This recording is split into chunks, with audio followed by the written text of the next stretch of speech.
to recap UFC 278 taking place in Miami, Florida, right? That's right. Benito a Miami. Stay home. I almost was going to do this remotely, but it's just too much of a pain in the butt. So decided to stay home, right, Nora? But we're gonna. Yeah, I did. We're gonna go through every fight on this pay-per-view UFC 278 Pereira versus Adesanya 2 card. Pretty interesting. I see some betting spots here. Only one guy missed weight, right? Who was that? That was Rodriguez mixed weight. who? Rodriguez, I believe. Right? Yeah. Coming in 137, a little bit heavy. But Christian Rodriguez. Who? Christian Rodriguez. Correct. So we were gonna originally wait for a special guest, but I think she might be ghosting us. I don't know. Who knows? Hey, Simple Man, what's up, buddy? Staten Island Zone, Simple Man.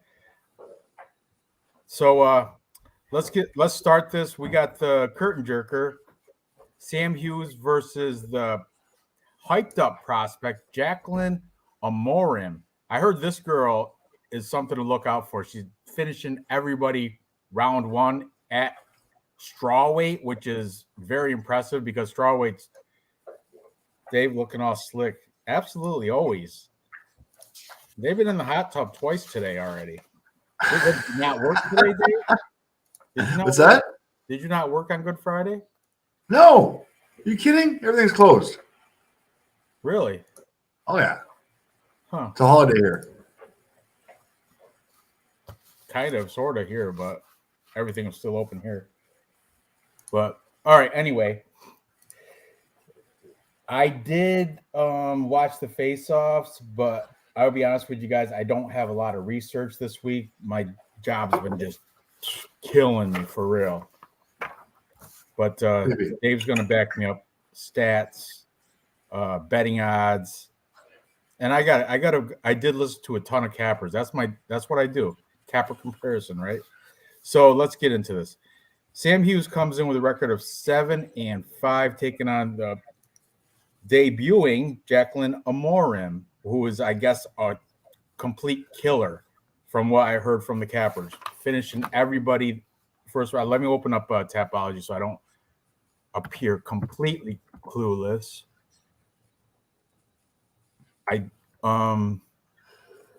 Sam Hughes is coming off. Hold on. PFL's on too. Shit. Whatever. We're gonna pass on that. Share screen, catch everybody up. I got this. Let's do that. Sorry, I'm a little disorientated right now. Sorry, producers got you. Thank you, buddy. I didn't even know it was Good Friday to think my parents paid for Catholic school. Unbelievable, Simple Man. Jesus rose on Easter, right? Amarin hasn't fought anyone, and she looks small. I bet on Amarin off the confidence of the Capra community. For me too. I heard she's been a can crusher, but she's been doing it with style, as she should. Oh, look at Mbe. Sorry, I can call in if that's okay. I promise next time. Always promising with stuff. We'll see. If she gets on here, at least participate in the chat. Something. I promise next time I'll show up. LOL. Heard that before. Whatever. I don't hate. Anyway, back to this. Scroll that beautiful beam footage again. Sam Hughes. Break it down, Dave. Go ahead. Oh, Sam Hughes coming off a fight. Her last fight was a unanimous decision loss to Piera Rodriguez. Before that, she finished Elise Reed, which is what you should be doing to Elise Reed. Elbows from Mount in round 3. Before that, Estela Nunez majority decision win on that one. I thought it was pretty one-handed. I don't think it was majority, whatever. Before that, a loss to Luana Pinheiro. Not a bad loss.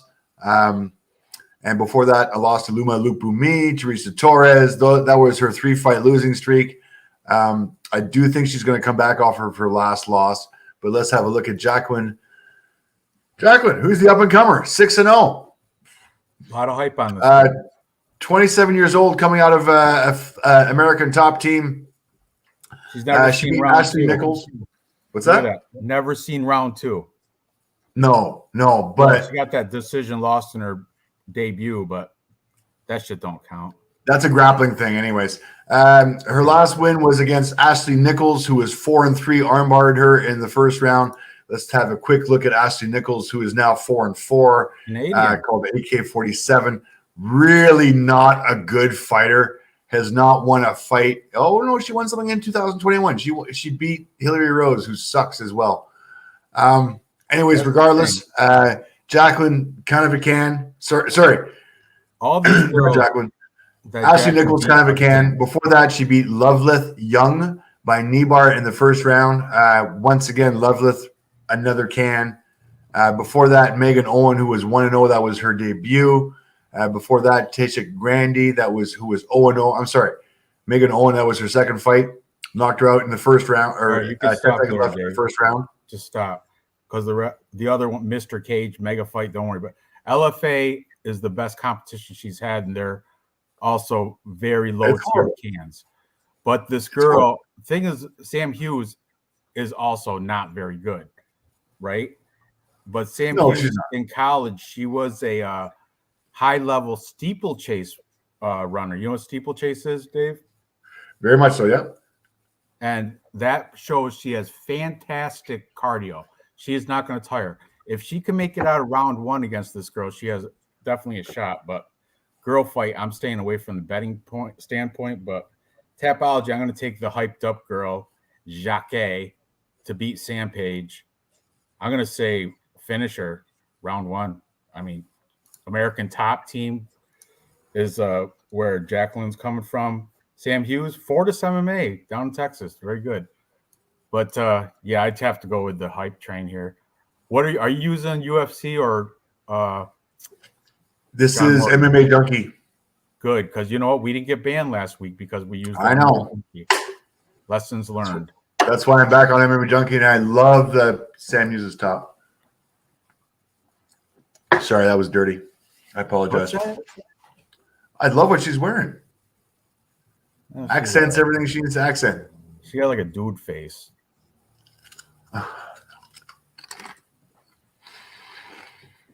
She's like mediocre at best, Sam Hughes. She's kind of like a jobber, like women's MMA. A test, like gatekeeper. This girl's prospect, undefeated. Where's she? Out of Brazil. It is kind of scary. I know she's only beat cans, but she's done it with an exclamation point every fight. She's done everything she's supposed to be doing with those cans. She's finished them hard. The thing is, Sam Hughes, she's been here. She's been around. You know what I mean? This girl's making her debut in Miami in front of a crowd. She might get like jitters and shit. So keep that. That's why I'm staying away from betting this fight. But my pick on Tapology will be Jacqueline Amorim. What do you think, Dave? Once again, I'm agreeing with you. I'm going to stay away from betting on this fight. I do like Sam Hughes' experience in this one. I don't think Jacqueline has really faced any real competition. So this will be her first real venue into the cage, into the octagon. So, I mean, it's going to be good to see what she has to bring. They did put her against somebody who has a lot of experience. So she better bring it. I'm going to pick Sam Hughes by decision in this one. Sam Hughes? Wow, she's a plus 220 on Tapology. I know. Amorim is minus 275. I even like the fact that Dana White was looking at Sam there. That shit is fake, Dave. That shit that theory doesn't work. So is the legend. So many times. The legend is fake too. Ooh. That's right. The legend is fake too. The legend is real. Wait till we break down that fight. I'll tell you. All right. Moving up the card, we got this is a good fight. Steve Garcia versus Shailan Nurdem Bieke. I think it's Bieke, whatever. Biki. I don't know. Nurdem Bieke. Anyway, Shailan Nurdem Bieke is 39-10. Double-digit losses for that guy. But Steve Garcia, 13-5. This is interesting here because Steve Garcia is the underdog here, and he's plus 150. He's win loss, switching him off 3-2 in his last 5. The Wolverine Shylon is 4-1 in his last 5. He's got that one loss to Josh Cooleybout. Otherwise, he's beat Sean Soriano, TJ Brown, and Derek Minner. But I think that was the one Derek Minner went in injured. That's the one where James Krause got caught batting against his own guy because he knew the injury, where that was his downfall. Steve Garcia, Mean Machine. He beat LFA guy. Luis Pena in his UFC debut beat him by decision.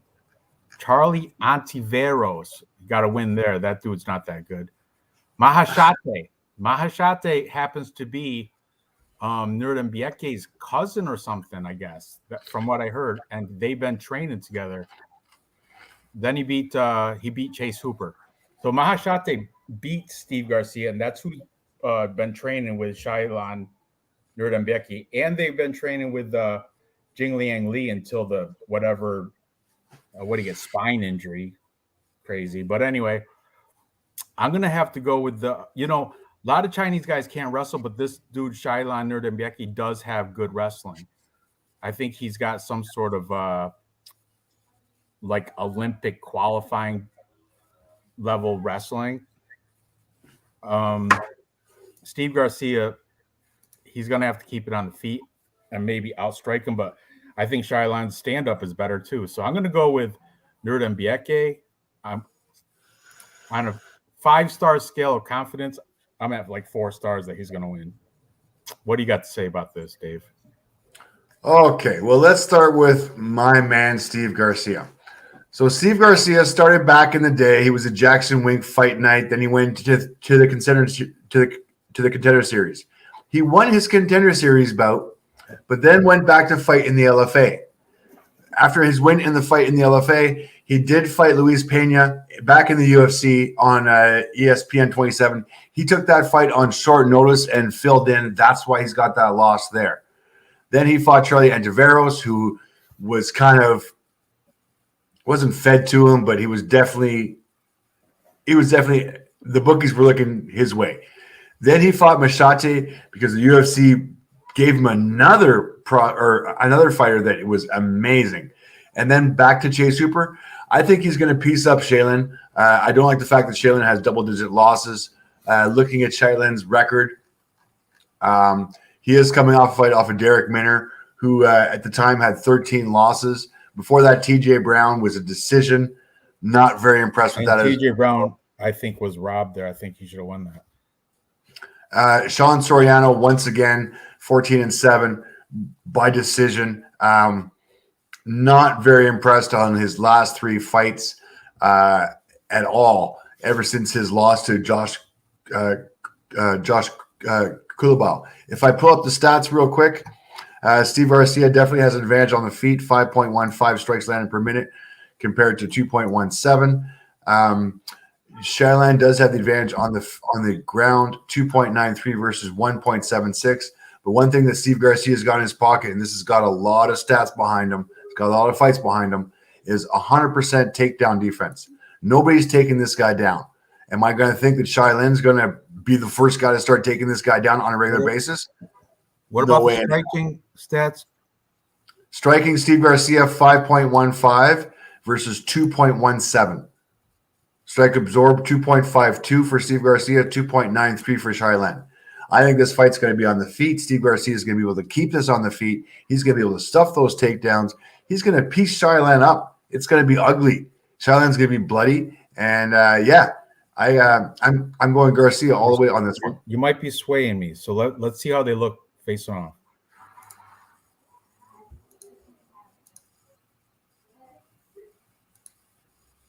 Steve Garcia looking tight and primed. I can't bring myself to buy a $5 prime drink. I'm sorry, I can't do it. Where's he train out of? Let me see. Tapology says Jackson Wink. Okay.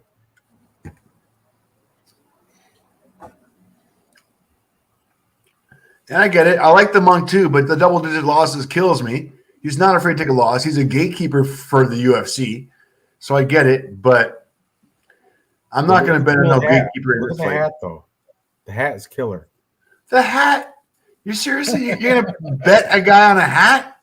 No, I'm messing with you, Dave. Come on. Look at the height advantage. Look at the reach advantage he's going to have. Charlotte's not taking this guy down. 100% takedown defense on the right there, guys. All right, you convinced me. I will switch. No money on this, though. I got money on this one. I don't know. The cappers I listen to, most of them taking Nerd and Bieke, but you're right. 39. Yeah, but I'm better. He's got 49 fights, Dave. That's a lot of experience, dude. A ton. What are the ages? Let me see Tapology again. 30 and he's younger too by 2 years. I don't know. Okay. I'm going to revisit. He's younger by 2 years, yes, and he is the favorite. I'm still kind of on the fence, so we're going to revisit this fight after we're through this card. 4-inch height advantage, 4-inch reach advantage. He's fighting out of Jackson Wink MMA, and he's Mexican, fighting on the Mexican PI. This strikes all my boxes. This strikes the UFC wanting the Mexicans to win to promote their Mexican PI. This strikes the Steve Garcia has the feet advantage, has 100% takedown defense. I think this is a lock. Yeah, the chat seems to be on your side too with the underdog Garcia. All right, I'll go. I didn't put any money on neither one of these guys, but yeah, I think I'll switch to Garcia. Why not? Yeah, why not? Except for that, I heard that hot tip that Shylon's training with Mahashate, who beat Steve Garcia, so he might give him the recipe, might give him the formula how to do it. Just saying. I like Garcia in this one. Blood Money picked MMA. Blood Money picked Garcia too. Cody picked Garcia. Cody's a smart man. He is. All right. What's next? We got Trey Ogden, Ignacio Bahamondes. Bahamondes is a pretty sizable favorite, right? If I remember. Yeah, I think he's got 350. Unreal.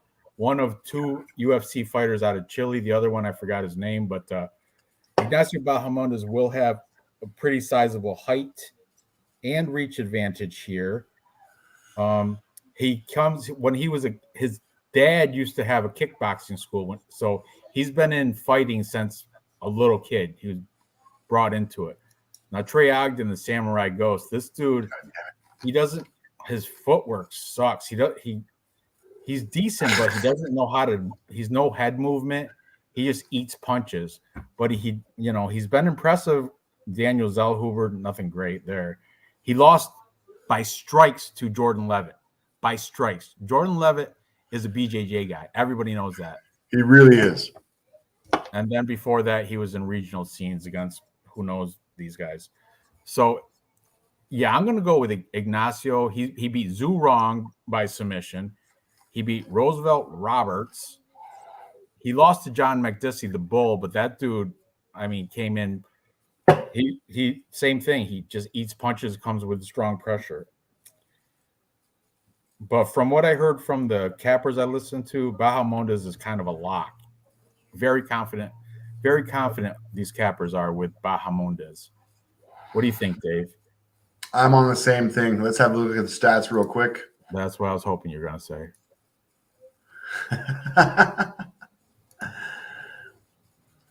All right.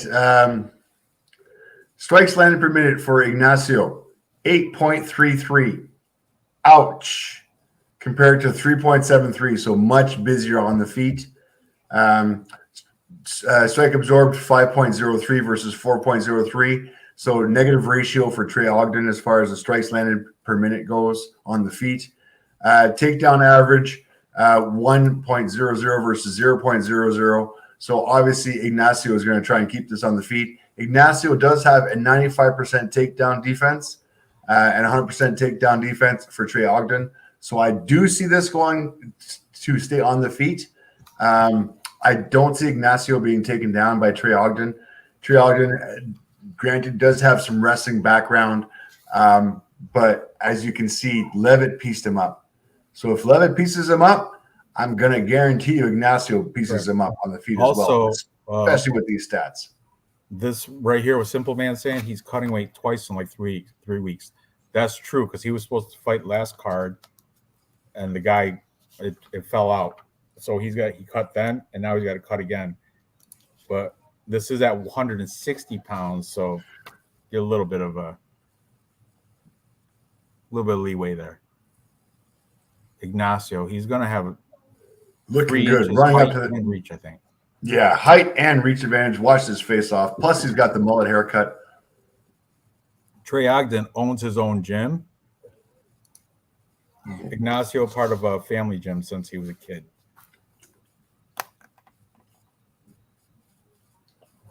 I don't know. I'm taking. I don't care what you want to say, but I see where Dana's looking.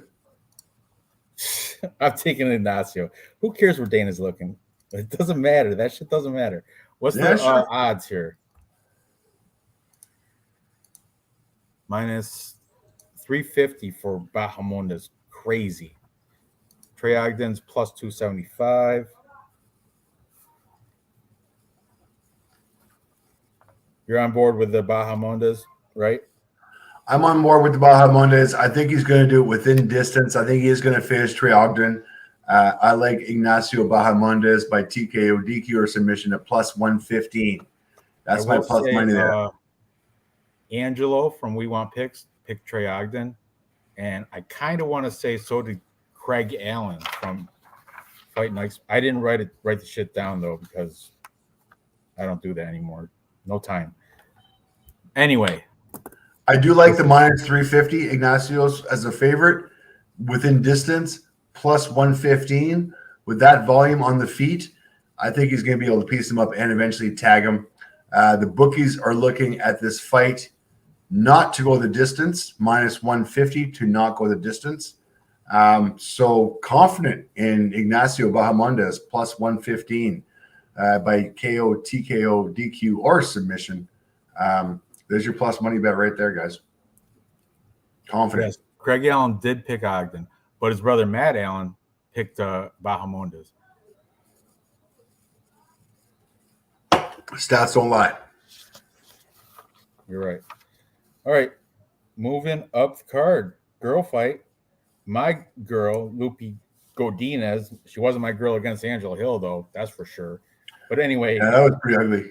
Yeah, it's horrible. That's a lot of she's catching a lot of flack for that fight now. But she's taking on veteran Cynthia Calvillo. And Lupi is definitely over her. The odds are ridiculous. She should not be a minus almost 300 favorite. That's ridiculous. Because Cynthia Calvillo, she's coming off 4 straight losses, but they're 2. Caitlin Chukagi and Jessica Andrade, Andrea Lee, and Nina Nunes. And split decision. She had the corner stoppage, punches, and unanimous decision. But I don't know. I'm scared to bet on Lupi because that showing against Angela Hill, she didn't even use her wrestling. That's her strong point. You know, I hate when wrestlers think they can strike. That's ridiculous. But I did pick Lupi on the unranked contender picks, so I'm gonna stick with her. My money is not going near this fight. What do you think, Dave? Oh, I'm all over Lupita on this one as well. Once again, the Mexicans, I get it. It's the UFC it's UFC mindset that I'm thinking about, but the Mexican fighters. She is coming off a loss of Angela Hill that was embarrassing. Previous to that, 2 really good fights against Ariana Carlosi and Luma Lukbumi. So really was disappointed by her fight against Angela Hill. Having said that, Angela Hill was pretty dialed in for that fight. She was hyped and she was ready for it. That was her comeback fight. So I do see how Lupita kind of got caught in there. Having said that, Calvillo, 9-5-1 as a women's fighter. That's not even very good. coming off a loss off of Nina Nunez, Andrea Lee, Jessica Andrade, Caitlin Chukagan. I think this is the end of the career here. Lupita Godinez is going to be able to put her away. I'll pop open the stats real quick just to back myself up a little bit. Here we go. My apologies. Lupita Godinez, 2.97 strikes landed per minute compared to 4.16. So Calvillo advantage on the feet. But having said that, Calvillo does take 3.95 strikes landed per minute, which is a shit ton when you're only given 4.16. So almost even ratio as far as that goes. Lupita 2.97 and 2.47. So at least she's given more than she's taken. Let's put it that way. Now here's where Lupita's gonna, here's where Lupita's gonna have the advantage on the ground. Takedown average 4.54 takedown average per minute. Takedown average per fight compared to 1.88. Heavy advantage on Lupi for on the ground game. Takedown defense 81% versus 75%. So takedown accuracy 45 and 44. At some point in time, I do think Lupi is going to be able to take this girl down. And when she does take this down, it's going to be control and advantage. Lupi by decision. Lupi's from a wrestling family. She's got a sister that's like a Canadian, like Olympian wrestler for real. That's facts. Girl is good on the ground, man. I will. Little side note. This has nothing to do with anything, but Angela Hill. You know who her grandfather is? Angela Hill's grandfather is Benny Hill. I remember that. Hill, back in like the 50s, he was interracial couple. Benny Hill's a black guy and her grandmother, Angela Hill's grandmother, is a white lady. In the 50s, they were abducted by aliens, and it was a big, like, they didn't come out and announce it though, because the whole interracial marriage thing was still in the 50s. It was still like frowned upon, right? But he's known as one of the first credible alien abductions. Just interesting. I learned that from Joe Rogan. Careful watching Joe Rogan. If this if she wrestles Lupi, she could be one of the best, because she's a fantastic wrestler. That is her path to victory right here. She's on the ground. She has this. I was so upset with Angela Hill's fight because she tried to strike. It's horrible. I hated it.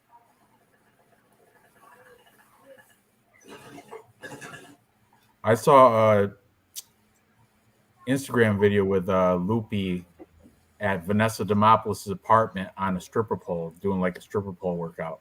Hot. Awesome.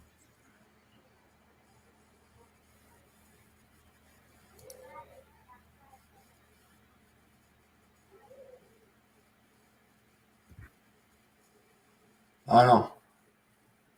Once again, I'm going where Dan is looking.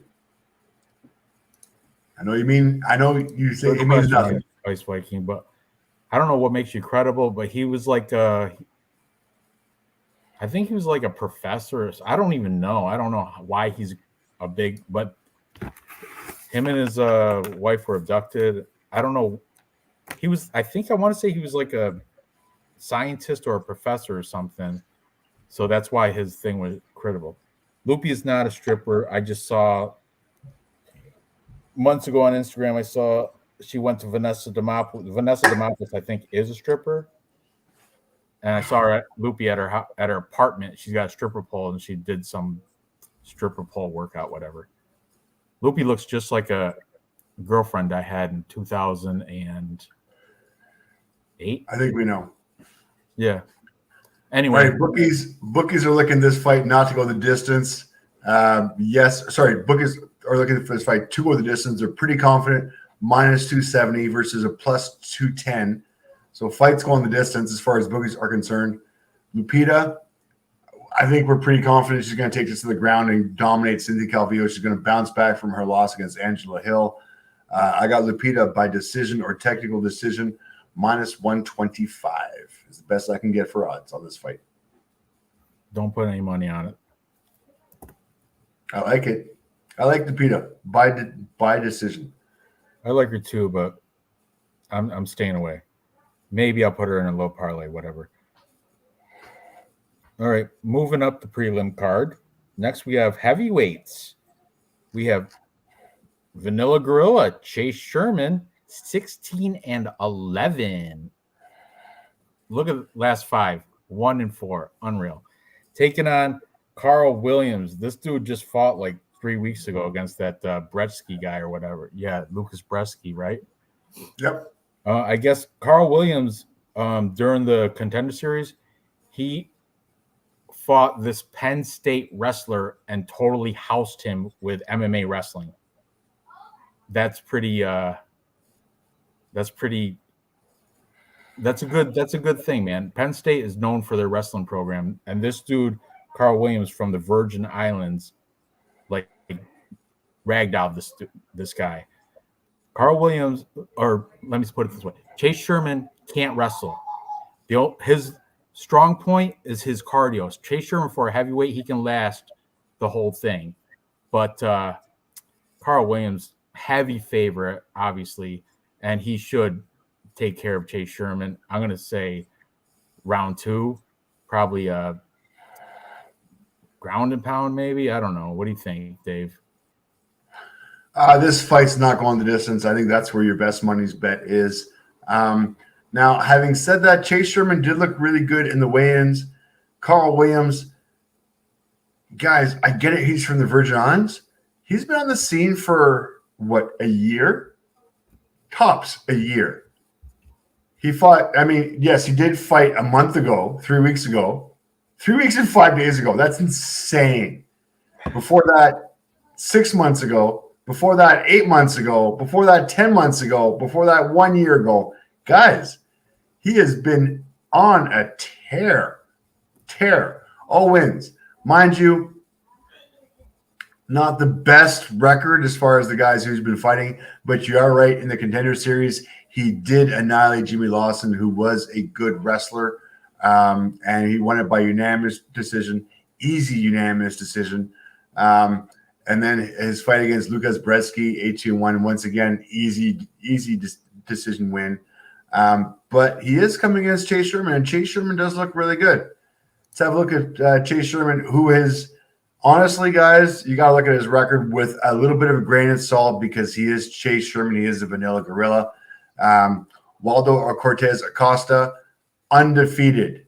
He did beat Jared Vanderer, who was 12-8, so he should have beat Jared. Before that, lost to Alexander Romanov, who was undefeated at the time in the first round. Before that, he lost to Jake Collier. Not a great look. 12-6 by rear naked choke. Before that, Parker Porter by unanimous decision. Once again, not a great look. And then he lost to Andrei Arlovsky, who is a legend gatekeeper. I'm not going to fade anybody, even though Andrei Arlovsky has 20 losses. He still beat the best in the world. See, MPTV saying Williams has incredible cardio. You know why? Williams was also a high-level steeplechase guy in college. That steeplechase, man, that if you did that in college, your cardio lasts definitely over for 5 rounds plus. Just adding that in there. Okay, and as far as, let me look at the stats real quick. I've only got 2 fights for Carl Williams. Chase Sherman strike landed per minute 6.30 versus 2.07. So advantage on the feet for Chase Sherman. He does absorb more strikes than he lands, which is not a good thing. And Carl Williams has really good defense for his 2 fights that he does have in the UFC, as far as 0.90. Very impressive. And Carl Williams, this is where I'm worried about this fight going, is 5.50 for takedown average per 15 minutes. This guy's going to be looking to take Chase Sherman down. And Chase Sherman, 66% takedown defense, does not have the best takedown defense. So I do think Carl Williams is going to be able to take this guy down and dominate on the ground. I like Chase Sherman on the feet, but if Carl Williams has any game plan whatsoever, it's not going to be on the feet. So yeah, Carl Williams dominate. Is he going to be able to finish Chase? I don't know. He's had a lot of fights recently, so I'm going to go Carl Williams by decision, or definitely over 1.5. I agree with that. Chase, like I said, Chase Sherman for a heavyweight, he's got decent cardio. And Carl he Williams, looks good if tonight. you remember that fight with Lucas Bresky, both of them were huffing and puffing round 2 and 3. Right? Did it go all round, all 3 last time? Yeah, decision. Yeah. I remember I bet Lucas Bresky, but lost money on that sucker. All right, let's watch these face-offs. And he does look good. Interesting also, Carl Williams, Tapology has enlisted American Top Team Atlanta, Chase Sherman, American Top Team Dilbertsville, Mississippi. Or is that Missouri? I don't know. Joe Rogan is really yelling loud. Okay. Sure is. Chase does look good. I just sent Cody an invite on Instagram. His Instagram said he was on 10 minutes ago. So if he gets it, he gets it. He can come on, whatever. Look at this dude, though. Just a monster. Get the freak out of his way. And I guess that contender, Jimmy Lawson, that dude was a Penn State wrestler. Phenomenal. Oh, yeah, this is going on the ground. It's going to be ugly. Yeah, definitely. Chase Sherman has no ground game. Lock. This is a lock, but at minus, what is he? What's the odds? Minus 420. Ridiculous. Let's have a look real quick. Carl Williams is a minus 500. Chase Sherman plus 380. Fight going the distance. Bookies, yes, minus 110. No, minus 130. So bookies are kind of 50-50 on whether this fight's actually going to make it to the full 3 rounds. If you like Carl Williams by TKO, plus 115. By decision, plus 130. Chase Sherman, they're not looking for him to win this fight. So Carl Williams, I think he's going to be able to dominate on the ground. I think he's going to be able to take him down, and I think he's going to eke out that decision victory. So, yeah, Carl Williams by decision. Pretty comfortable with that one. And if you're going from minus 500 to plus 130, it's pretty good odds, especially if we're pretty sure Carl Williams is going to win this fight. Yeah, I'll put him as a parlay piece at best. That's it. I suck at propping. I lose. I throw money away when I try to prop pick fights. You just be aware that, I mean, his last 2 fights have been decisions. Previous to that, he was fighting a can in the ex-MMA 5. So, and before that, more decisions. Yeah, but Chase Sherman's also kind of a can.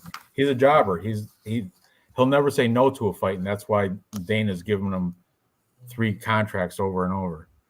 And that's why he lost a decision by Waldo Cortez Acosta. He lost by decision to Parker Porter. He lost by decision to Andrew Arlovsky. And I think he's going to be okay to lose by decision to this guy.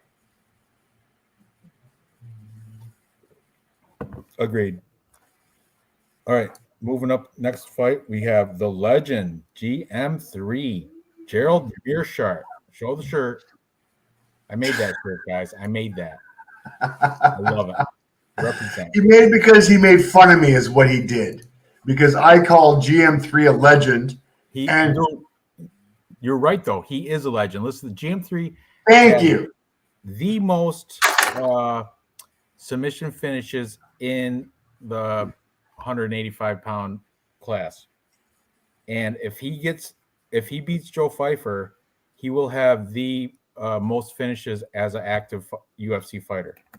That's legend status. He will go. I think Gerald Mearshart should go into. Does UFC have a Hall of Fame? They do. They do. He should go into the Hall of Fame, Gerald Mearshart. I've been calling this guy in the Hall of Fame. I get he doesn't have the best record, but just because he finishes motherfuckers, yes. 50 fights. 50, huge fan. 50 fights. Impressive. And he's fought some of the best. Look at that shit. Yeah, you go back to his record is just, you're talking about a gatekeeper here. Gatekeeper has fought everybody. Judge And School, he's put out a lot of prospects. Kazmat, Ian But, Heinrich, Eric Anders, Trevin Giles, Kevin Holland, Jack Hermanson, Thiago Santos. He's quick with that guillotine, too. If you mess up and put your neck out there, he'll snag it, and he'll get the submission. But this dude, Joseph Pfeiffer, Hang on, I got to go back to where he started his career in 2007. Wow. 2007. So I'm gonna forgive the double-digit losses just because he's been in the game for this long. Pretty impressive. All right, go ahead, Joseph Pfeiffer. But Joseph Pfeiffer, this dude's taken on. He trains with those guys from Henzo Gracie, Philly, like what was it, Andre Petrovsky and Pat Sabatini, that whole Sean Brady, that whole crew out of Philadelphia. That's what I heard anyway. And the dude's good. He throws. He's got a lot of power. He's got decent fight IQ. He's well-rounded. But if he makes that one mistake, Gerald Mearshardt's going to grab his neck. And I don't. Man, let me open up Tapology. Let's look a little bit deeper into it. What's that? Sorry, I'm back. Body bag Joseph Pfeiffer. Alan Amadofsky, that dude sucks. Okay. That was his UFC debut. Before that, Ozzy Diaz, Contender Series. And before that, lost to Dustin Stoltzfus. But aside from that, I don't know any of these other guys he's fought. So he might be good, but he hasn't proved it yet because everybody he's fought is pretty much garbage. Look at their records. Everybody's fought and beat anyway. Yeah. So he doesn't have that much experience, and he's going into a guy who's been fighting since, what did I say again? 2007. 20 years? 20 years? Yeah. Good luck. Yeah, I'm taking the legend, Gerald Mearshart. Look he beat Bruno Silva. He beat Dustin Stoltzfus, MMA math. Makhmed Murdov, Bartosz Fabinski, Duran Wynn, not good. Trevin Giles, Oscar Piechota. He's got some good wins. And he's got a lot of them. And a lot of them by finish. This is it, guys. This is where you need to see this. Anacondas. Yeah, I'm taking Mearshart here for the upset. What is he? Plus what? He is plus 162 just on the money line. And I think he's going to finish this fight. I don't think this fight's going the distance. I really don't think this is going to go 3 rounds. The bookies, fight to go the distance. Yes, plus 325. No, minus 450. Bookies are huge on this fight not going the distance. And as far as I'm concerned, Mearshart on the ground, Schools, Pfeiffer, every single day of the week. Maybe out of 10 fights, Pfeiffer might win 1, but I'm kind of maybe not. There is a 9-year age gap, though, Dave. 9-year age gap. But middleweight, you can still be a good fighter over 30 at middleweight. You know what I mean? 185. Yeah, and I get it. Are you taking the legend, GM3? How can I not? GM3, takedown average 2.17 per fight versus 2.10. Takedown defense for Joe Pfeiffer, 50%. You better get better at that because 50% ain't going to cut it against this guy who submits 1.7 of his fights every fight. Come on now. Thing with Mearshart, he's patient. He's a reactive fighter. He counters with everything. That's his deal. Like all those guillotine chokes, that's with a guy shooting legs and shit, and he'll catch the neck. He's a counter fighter. Like he's not the aggressor. He's like he waits for the other guy to make the move. Then he reacts with, let's cheers to Gerald Mearshart. And then we'll look at the what's it called? GM3 gets a beer crack for him. And then we'll look at the face-offs. With my custom Ranj made T-shirt. I like which has that. been worn out because it's one of my favorite shirts. Okay, sorry guys.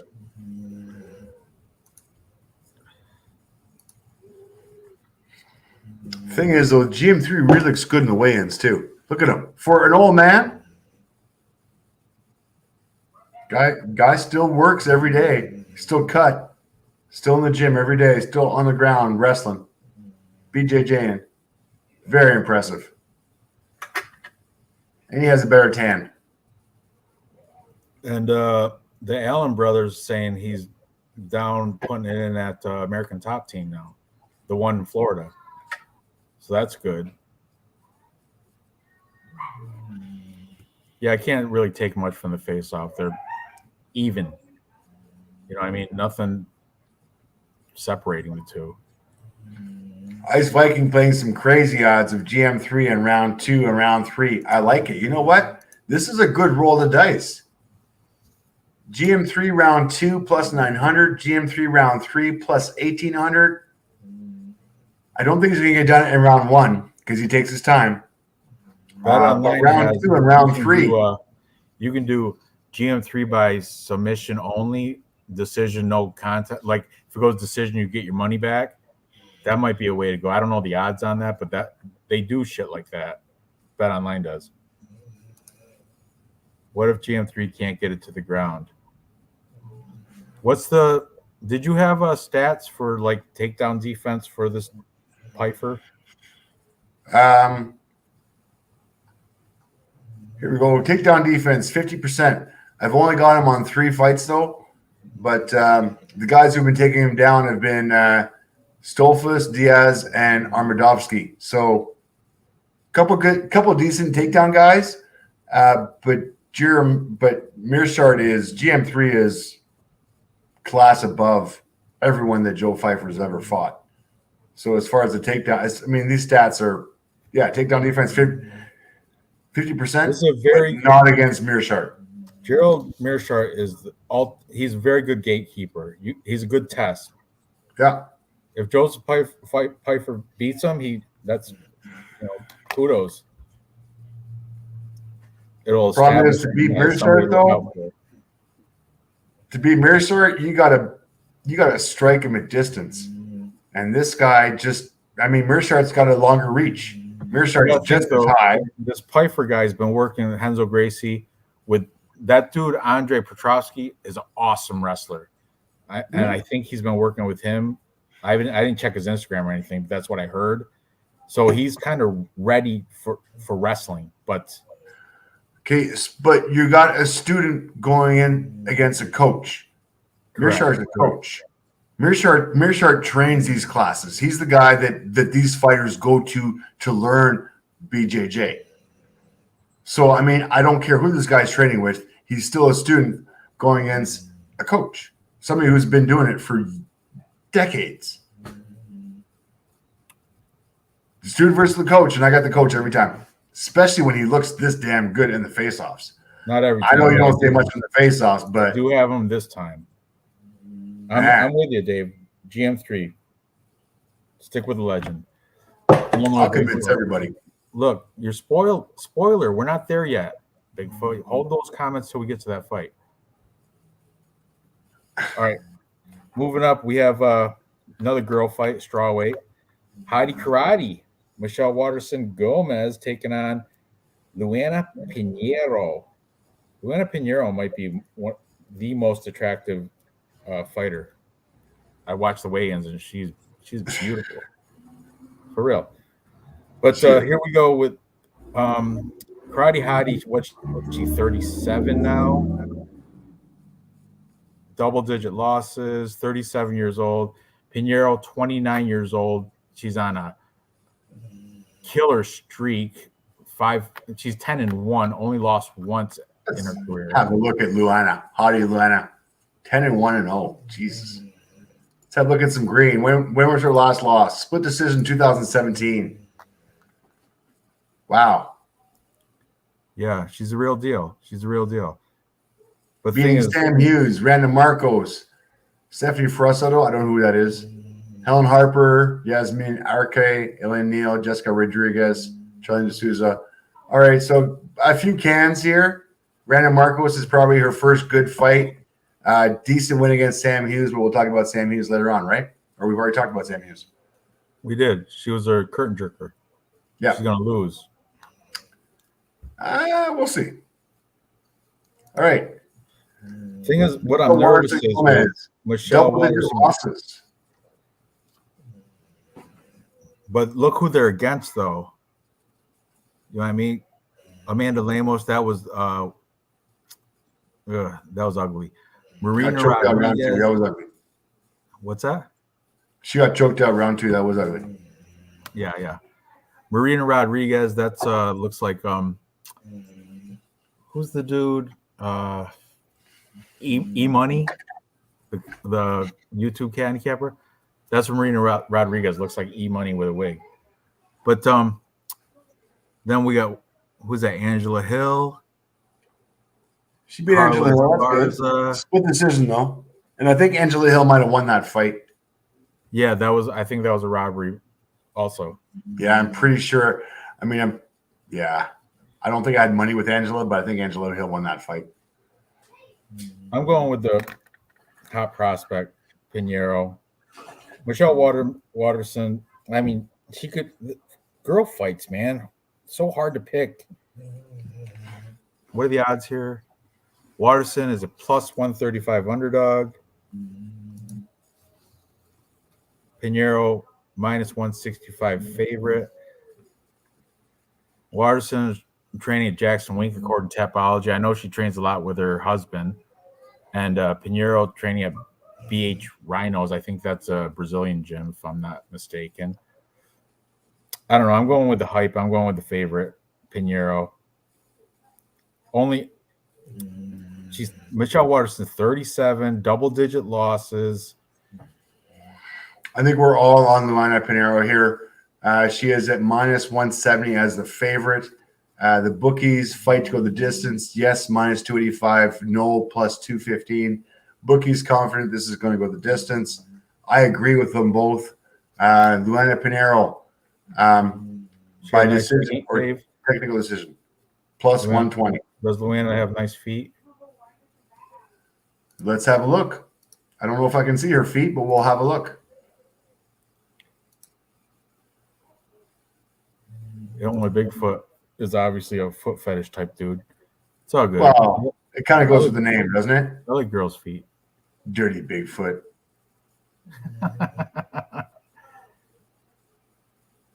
All right, here you go. She got the UFC sneakers on. She's beautiful, though. She's gorgeous, and I love these tops, guys. Always nipples showing everywhere. Very nice. Yes, I'm dirty. I'm that guy. I'll stop simping. Like you're not. Friday Heidi's also pretty. Oh, shit. Ice Viking. You want to come see UFC 289 with me? It's in Vancouver, Canada, buddy. June 10th. I just booked my hotel. $1,000 for 2 nights. How much were tickets to that venue? Tickets are not for sale yet, but I figured I'd book the hotel because I can cancel it for free. And hotels as soon as the event is actually tickets go for sale, hotels are going to go through the roof. So I have my hotel is literally 100 yards from the front gates of the arena. So I got a hotel booked for UFC 289. Just waiting for tickets to go on sale. I could use a sponsor, Ranj. You want to sponsor my tickets? Maybe I'll come out there. Try to come out there. You want to? Fly to Vancouver, man. I'm staying plane cost. I'm staying at the Georgia Court Hotel, like literally like a block away. It's where I went to go. It's the same place I say I had to go see Bert Kreischer. So yeah, I'm telling you, man. Come on out to Vancouver. Come out, check out UFC 289. Tickets are not on sale yet, but I got my hotel. Right. That's an expensive weekend, though. Yeah, it's put it this way. I'm flying my kid out, $1,000 hotel, $300 plane ticket, plus I'm looking at about $1,000 each for tickets. So it's gonna be a $5,000 weekend. Yeah. I'm up for it. Doesn't happen very often for me, so I'm all in.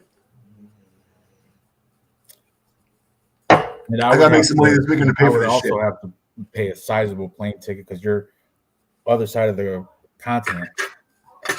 You can crash on my couch though. You'll be good. You're in the hotel. You can crash on my hotel couch. For my kid and me. Maybe. I don't want to be a bad influence on your kid though. Oh, dude, seriously? I'm the worst influence on my kid you can have. But I take him to do these awesome strike missions all the time, so he's all up for it. I have had pineapple crush soda. Too sweet for me, bud. Too sweet. All right. So we're both on. Are you on Pinheiro as well? Yeah, I am. Look at her. I'm reluctant though, but there were cappers I listened to. There's somebody that is taking Michelle Waterson Gomez. I think MMA Guru might be taking her because of her experience. But I'm going with the 10-1 fighter, absolutely. At less than minus 200 odds. I might even throw her in a parlay. Moving on. Next we have Kevin Gastelum taking on Chris Curtis. Now, this is a very interesting fight. I have bounced a little bit back and forth, but you gotta consider recency bias now. All right. If you look at these guys, Kevin Gastelum's coming off 2 losses. Last one to Jared Cannonier. Before that, Robert Whitaker. He had a win against Ian Heinisch, and before that, he lost to Jack Hermanson and Darren Till.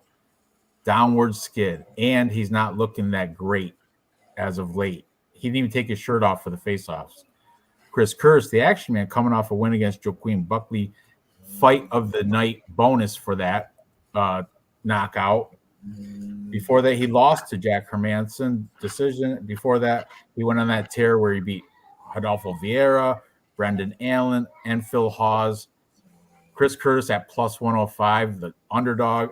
I'm taking the action man here. Even though Gastelum's been in the spotlight, he was like a contender-ish type of fighter back in the day. Let me pull up his thing. Like he fought Israel Adesanya and took him to a decision. That was pretty impressive because that was an undefeated Izzy back in 2019, and that's when nobody can even get close. And Gastelum did take it to a close decision fight there. And before that, he beat Michael Bisping, Ronaldo Souza.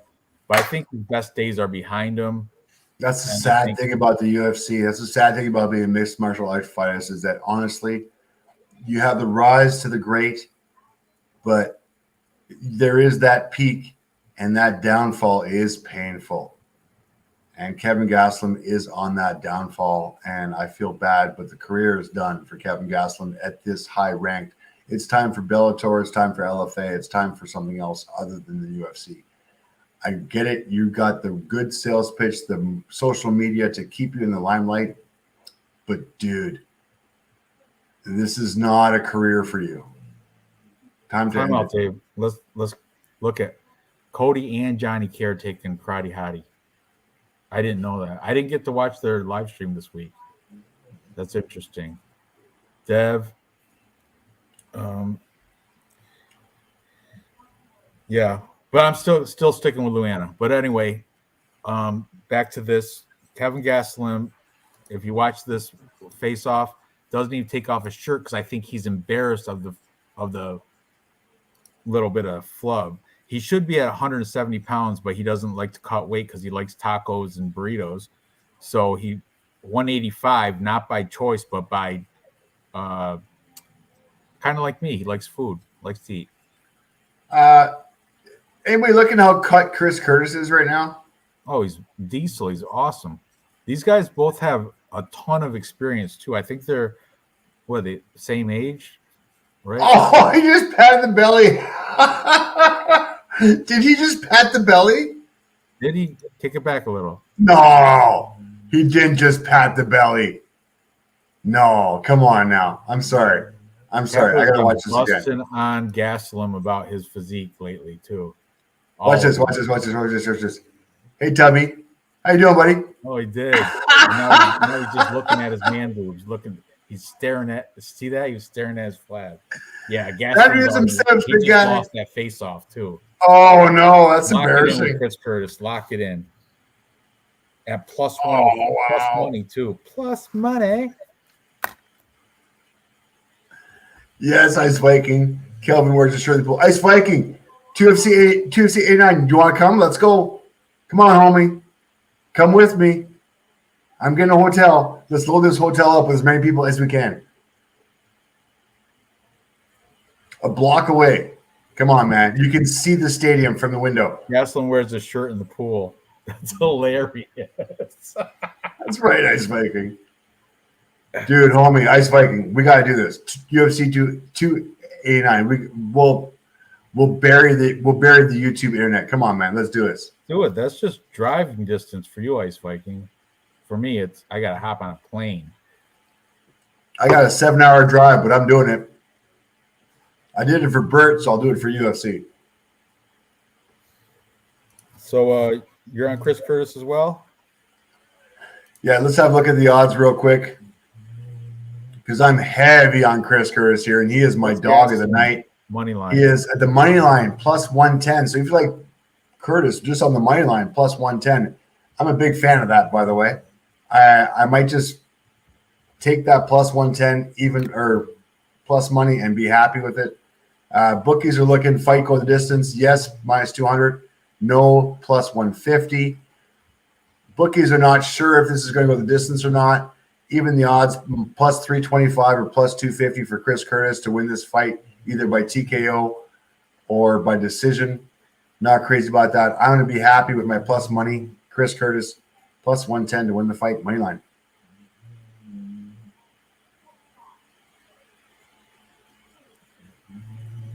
What do you got, Ranj? You frozen? No, I'm not frozen.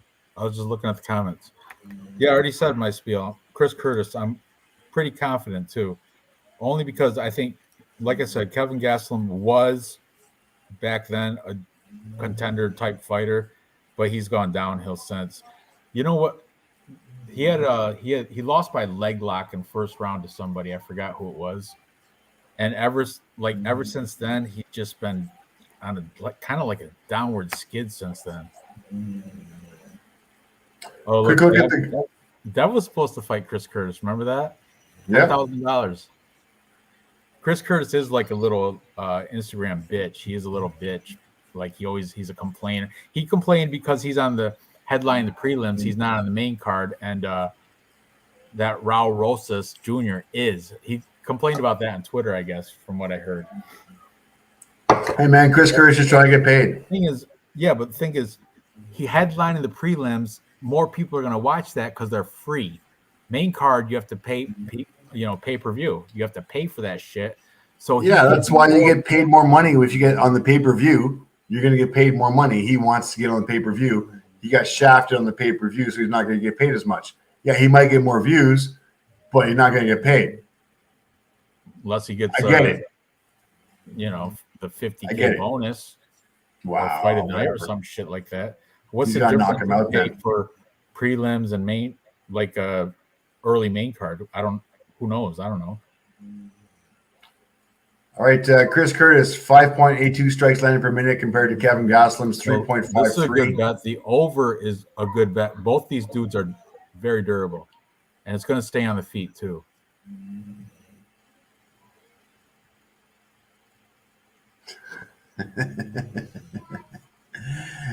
Kelvin, 1 inch shorter, going to have the 4-inch disadvantage. Chris Curtis, much better on the feet. Thing that sucks about Chris Curtis, takedown average 0.00, but his takedown defense is at 100%.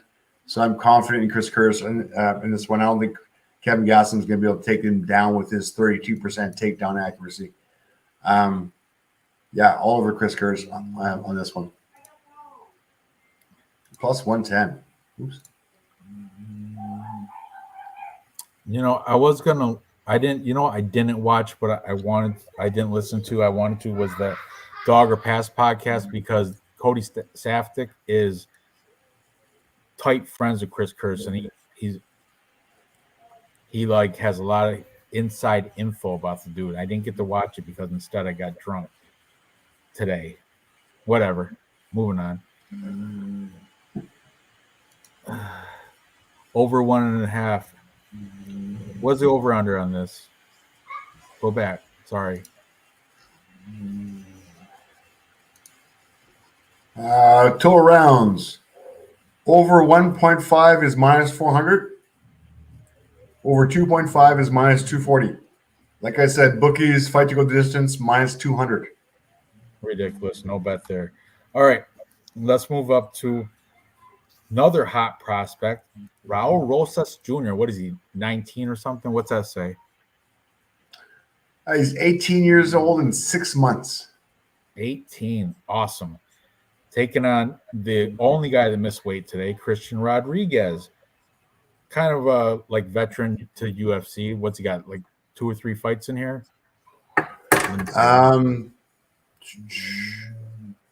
His last fight was UFC, and then before that he was in. Damn, I don't know what that is. I don't know. That's crazy, but so his last fight was a win anaconda choke against Joshua Weems, UFC Fight Night. Before that, he lost a unanimous decision to Jonathan Pierce, UFC Fight Night. Before that, a win against Ryan McIntosh, who was 19-36-0. Yeah, I said that right. 19-36-0 in the NAFC Super Brawl, where he won verbal submission in round 1. 19-36. That's a lot of fights. That's a lot of losses. Time to retire, Ryan. Raul Rosas, his people he's beat isn't that much better. 0-1, 0-0, 1-0, 2-0, 0-2, 7-1, 10-6 was his best, and that was the latest. And true, but that fight, his kid's 19. He did win the $50,000 for performance, and he bought his mother, because he don't have a driver's license yet. He bought his mom a caravan with that money. Big deal for him. And he's got that what the hair lip thing going on too, I think, right? Raul Rosas, doesn't he have something like that, like the cleft lip thing? Yes. Well, whatever. Doesn't matter. Anyway, this dude is phenomenal wrestler, like MMA wrestler. Phenomenal, very aggressive. He's going to take it to the ground real quick. And Christian Rodriguez has been taken down. 10 times? That's what. Who said that? Uncle Weezy said he's been taken down 10 times. Raul Rosas has taken down everybody he's fought. This is going to go to the ground, quick. Raul Rosas is either going to submit him or do a little ground and pound. If not, he's going to cover him the whole thing. I'm confident with Raul Rosas Jr. I'm not sure if I'm confident enough with the odds. What are they? Minus? Oh, they're not even that bad. Minus 250. I thought he would be like a minus 4. And plus, Christian Rodriguez missed weight. That's not that good. No, the fact that he misses weight is not good, but I think he missed weight because he knew this fight was going to go to the ground. He needs that extra weight to keep the wrestling advantage. Having said that, Raul Rosas, 1.30 strikes landed per minute versus 3.31. Heavy advantage for Rodriguez on the feet. Strike absorbed 0.90 versus 2.43. So, I mean, granted, Christian's doesn't have that great of a defense on him. Takedown average, 4.23 takedown average per 15 minutes compared to 0.88. Christian Rodriguez, big problem here is 56% takedown defense, whereas Raul Rosas Jr., 0% takedown defense because he's very happy if you're going to take him down. There'd be a big smile on his face if that cleft lip or whatever the hell it's called. It's still gonna be a big smile. Doesn't matter. He's the real deal. Doesn't matter about the cleft lip or not. Real It does. deal. I mean, he is the ground game guy. I have a feeling this is going to go down to the ground. Is he going to be able to finish him? I'm not sure. Rodriguez having that extra weight on him, I'm not crazy about. Having said that, Rodriguez looked really good at the weigh-ins as well. So you want to have a look at the face-offs real quick? Yeah, let's do it.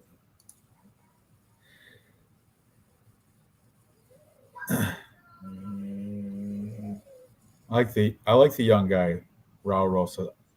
He's definitely a good prospect, one to watch. This is probably the best opponent he's fought, but I think he's going to wipe up the floor with him too. You might. Right here, they're saying missed weight, and the crowd boos. 137 pounds. Boo. I think people are starting to get tired of missing weight. Like, honestly, these are supposed to be professional fighters, and if they don't miss weight, there's a reason for it. I think he saw he was going to lose this fight and tried to come in a little bit heavy to be able to get that advantage on the ground, but he's underestimating this guy's talent. Or he just couldn't cut. Either or. Doesn't matter. It's not a good look. All over Rosas Herrera. Look at him. Not even have cleft lip. He's just look at him. Damn. He's got height advantage. Oh, I like it. The more I see it, the more I like it. And when I did high school wrestling, that was the thing. If you got a protruding chin like that, you can bury that shit, and it hurts to get chinned. For real. Heavy on him here. He's a natural good wrestler, Raul Rosas. Right here. Next biggest thing. And I think he's a parlay piece, man. Absolutely. He's minus 225, but I think he's a parlay piece. 325? 225. Oh, fantastic. That's better than Tapology says. Awesome. All right. Up the card. Kevin Holland, my man. I'm going to let you introduce this. I'll be right back. Give me a couple seconds.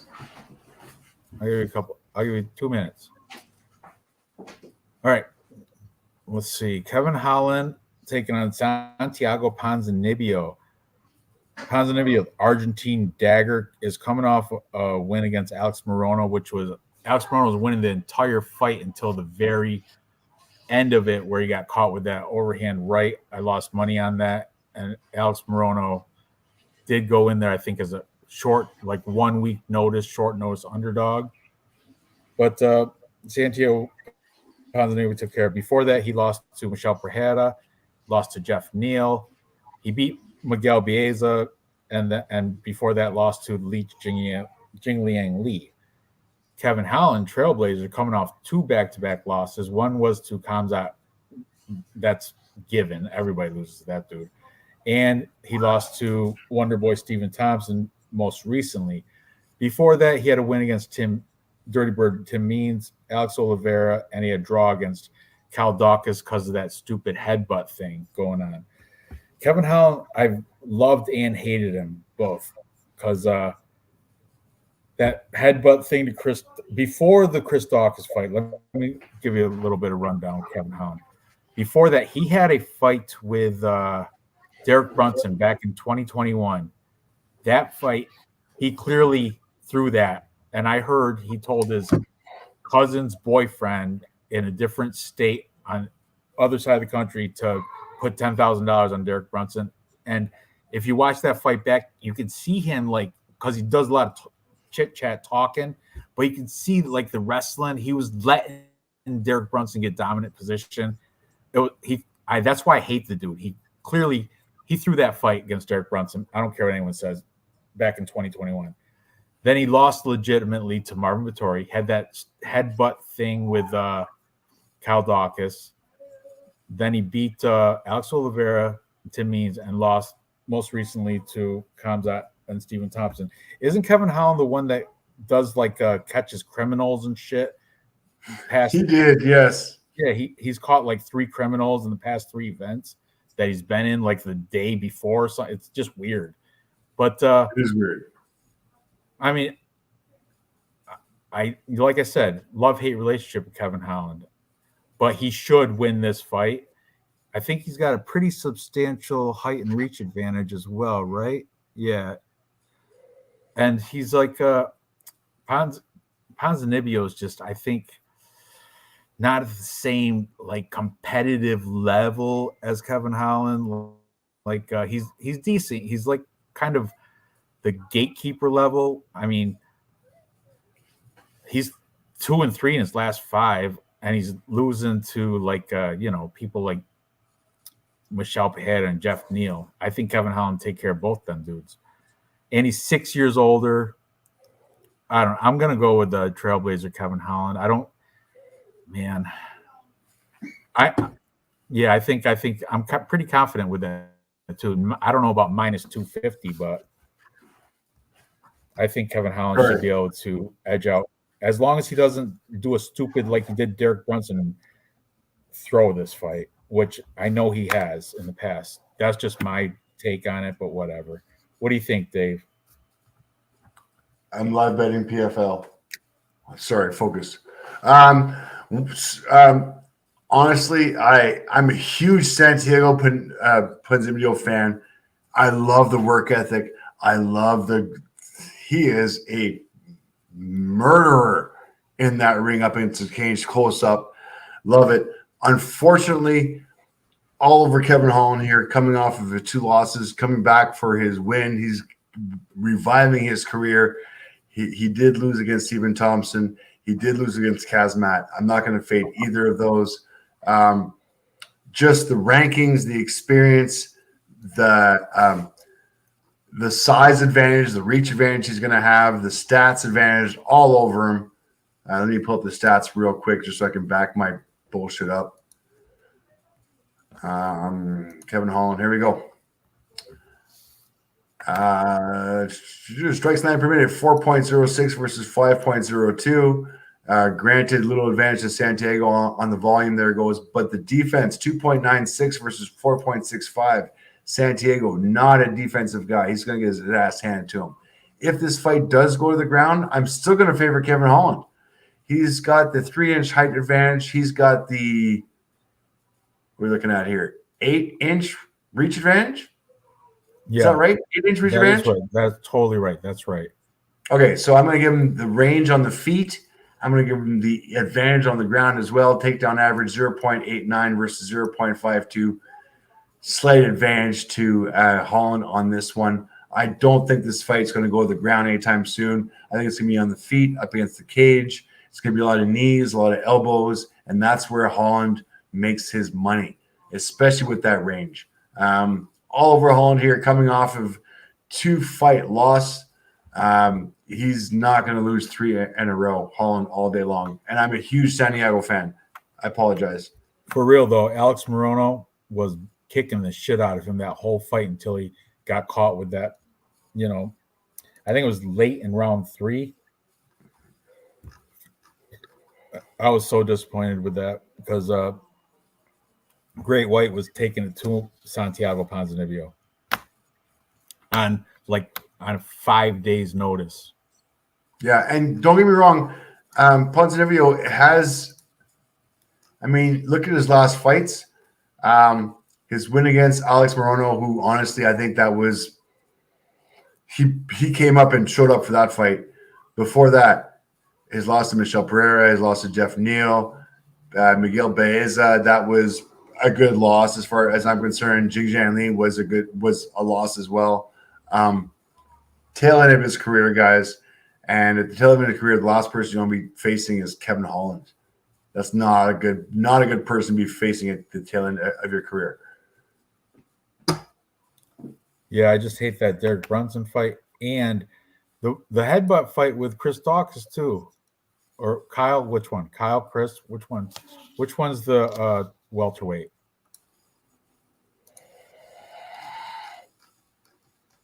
Kyle Dawkins. Kyle Dawkins was owning him that fight till the headbutt came, owning him everywhere. he was going to clearly win that fight, and Kevin Holland kind of got a gimme from the headbutt. For real. No one can deny that if they watch that again, watch it back again. But whatever, I still think he's going to take care of Santiago Ponzinibbio. Let's see how they face off.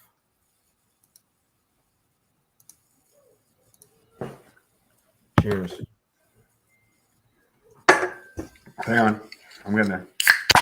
Sorry, guys. Catch up with chat. I've been keeping up with chat.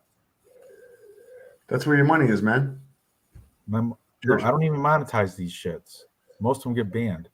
Yeah, but that's where your views are. You gotta entertain the kids. I guess I do this for me and you and the chat, pretty much. I need a reason to drink on Friday. This is my reason to drink on Friday. And savor flowers. Beautiful flowers. What? Savoring. I'm enjoying flowers. Flower, gotcha. Flowers that are in the jars. Those flowers. All right, Kevin Hall, look at him. Looking strong. Good flex. Easy weight cut. Look at the height advantage. Jeez. Yeah, look at the reach, too. Damn. Oh. These guys are the same weight class? Really? Yeah. Damn. 170. Oh, Holland's trying to stare him down and walk him off the stage. I love it. I'm going to give Holland the win on that face-off. Me too. It was short and sweet. I'm not taking anything away from Santiago Ponzinibbio, though. Like Elmer Big. No. He is in great shape. But you know what? He's a professional fighter. They should all be. That's why Kevin Gastelum, that's why I'm going against him, because he's not. Yeah. But the whole thing is that he's a tough motherfucker. So I mean, that's why I'm not comfortable betting Kevin Holland within distance, because I do think it is a coin toss. And fight go the distance, yes, minus or plus 110, no, minus 150. Bookies are not that confident either. They think it's going to go within distance. I get it. Man, plus 130 or plus 200 for Kevin Holland, DQ or submission. Santiago looked older than 36. It could be, man. South America, a lot of those like Brazilians and Argentinians and all that, they lie It's about a hard life. Like Jose Aldo, I think he's in real life, I think he's like 50. Jose Aldo looks like he's 80.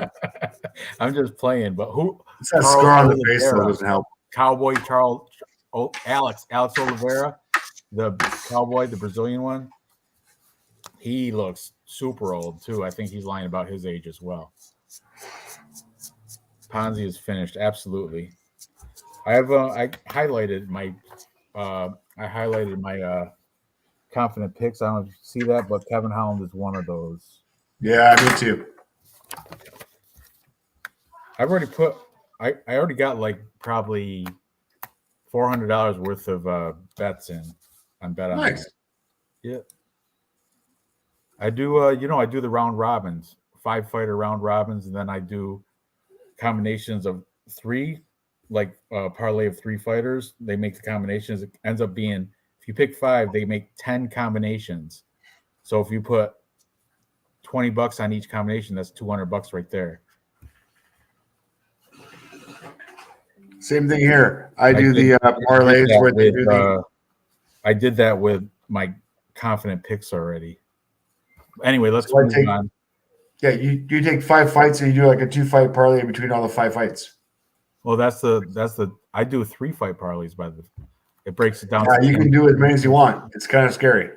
It is kind of scary, but pays out. All right, moving on. We're both on Kevin Holland. I'm not comfortable picking within distance or decision, so I'm going to go with the money line. Minus 250. Yeah, Santiago's a tough motherfucker. You gonna knock him out? Damn, Santiago was tough. I would never put money on a minus 250. I get it, but I mean, his last losses have been decision split, left hook knockout. You parlay Kevin Holland with, like, I don't know, Raul Rosas, Carl Williams, sure things, other sure things. You parlay them, and then you get it to plus money. Yeah, exactly. Yeah. So I'm not propping him. I like Kevin Holland minus 250. He's my parlay bet. He's part of my parlay. Yeah. RoboCop Gregory Rodriguez says he's 31. That dude, the violent Obama, I think he's over 40 as well. Violent Obama. All right, moving on. Rob Font, Adrian Yanez. Yanez. This one's going to be a good one, too. He corrected everybody on Twitter, but then Joe Rogan still kept saying Yanez during the face-offs. But on Twitter, he corrected on Twitter. He said it's pronounced Yanez. All the cappers been saying it right. Joe Rogan announced him. Yanez hated it. He hated it. But anyway, whatever. Adrian Yanez taking on Rob Font. This could be fight of the night because both these guys are stand-up strikers. Rob Font's had he's had his high and low points. Can't take the high points away from him, but the low points made him look cringy, kind of. You know what I'm saying? I've lost money on Rob Font a couple times now. I thought he was going to beat Marlon Chito Vera. He didn't. He lost by decision. Although before that, he did beat Cody Garbrandt, Marlon Moraes, and Ricky Simone, which is decent. Yanez is on at least five fight streak. Victor Rodriguez, Gustavo Lopez, Randy Costa. Randy Costa is just a pretty boy. He's not even that good. Davey Grant, that was a good win. And most recently, bug-eyed racist Tony Kelly. Bug-eyed racist? Yeah, he what'd he say? Called the Brazilian dirty Brazilians. And you could tell he has bug eyes if you look at his picture. Andrew Lee's boyfriend, Tony Kelly. We had a discussion last week, remember? We did. 2 weeks ago. Anyway, Yanez is according to Tapology, minus 190 favorite. And I think he should be. He's 29 years old. Rob Font's 35. And this is at bantamweight where age is a factor. When you get to like bantam and flyweight, it's definitely a factor there. I like Adrian Yanez. I think he has better striking. And this is not going to go to the ground for either one of these guys. When you read the stats, you could tell that. For real. Yanez, yeah, he's my pick. I'm fairly confident. I will put him in a parlay. I didn't highlight him. I'm not that confident, but I think he should be able to. Rob Font's on the decline. I think Rob Font's like getting to that mediocre type level. He's been up in the rankings though. I think he must have had some headline fights, but he's not there anymore. So yeah, he's got a good resume though. All popular names going all the way back to like 2016. Popular names that you know what I mean? Matt Schnell, Douglas Silva de Andrade, Sergio Pettis, he beat him. He's got a lot of good wins, but it's Adrian Yanez that it's his time now. His time to shine. What do you think, Dave? Sorry, inviting Manny. Manny MMA Fight Club. Fucking my homie. Is he done with his thing? Yeah, I think he's almost done. I'm trying to get him in here. He has an awesome last week or 2 weeks ago. He won 2 weeks ago. MMA Fight Club. If you guys are watching this, guy has didn't win the last event, did he? No, he won 2 weeks ago. We had one win this year. He had a break week.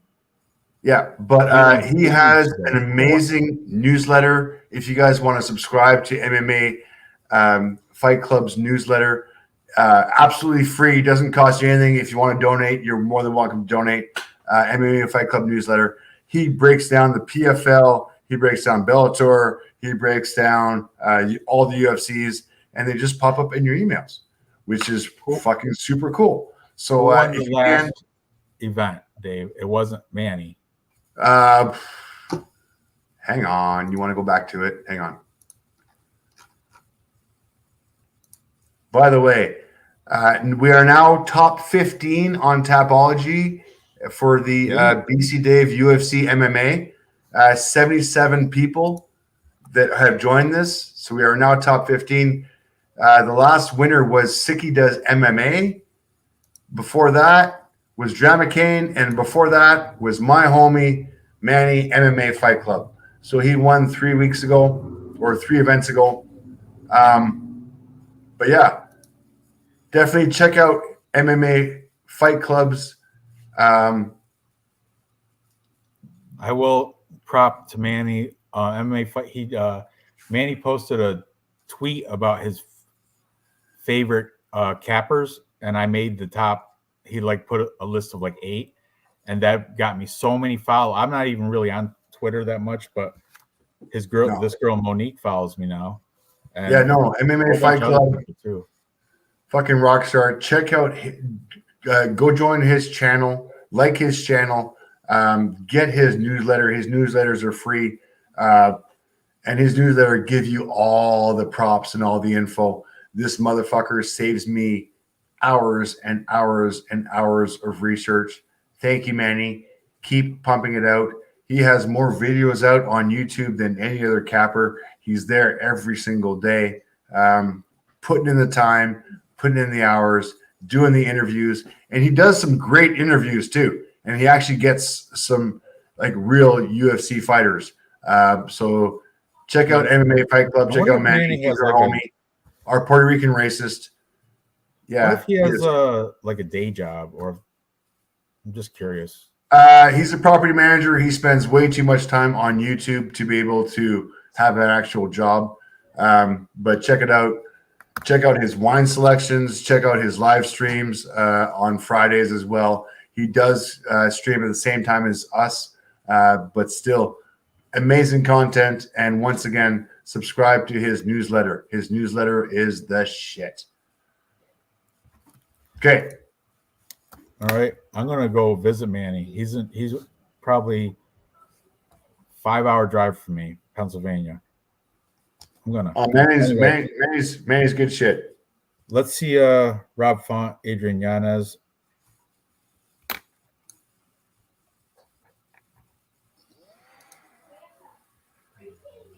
Yanez minus 190 on Tapology. Font plus 150. I will say, Rob Font, tremendous volume on the strikes.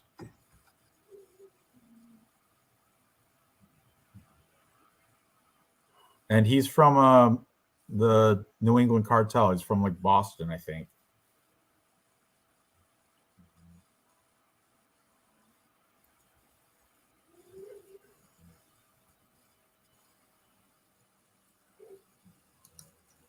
I don't know, man. What do you think? Who won that one? I think Yanez. It's his time to shine now. Yeah, they're both ready. They are, but this could be fight of the night.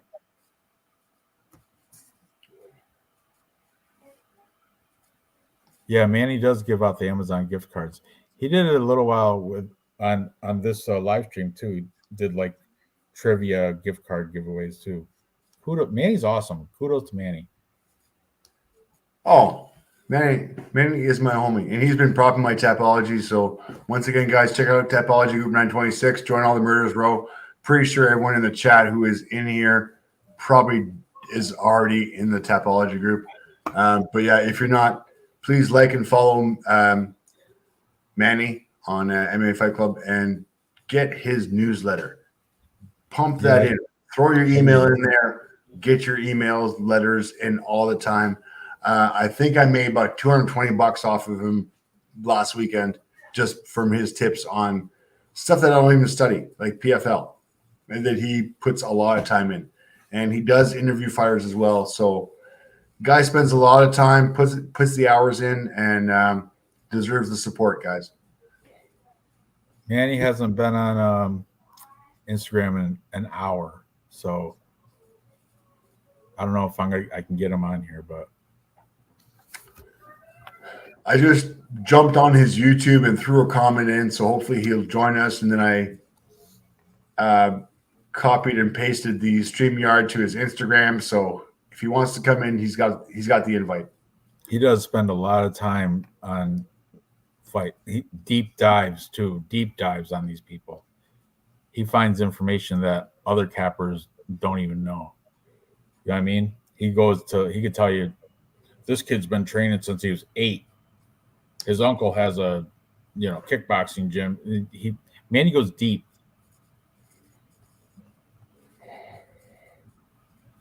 Illinois Bigfoot. I'm a professional UFC predictor.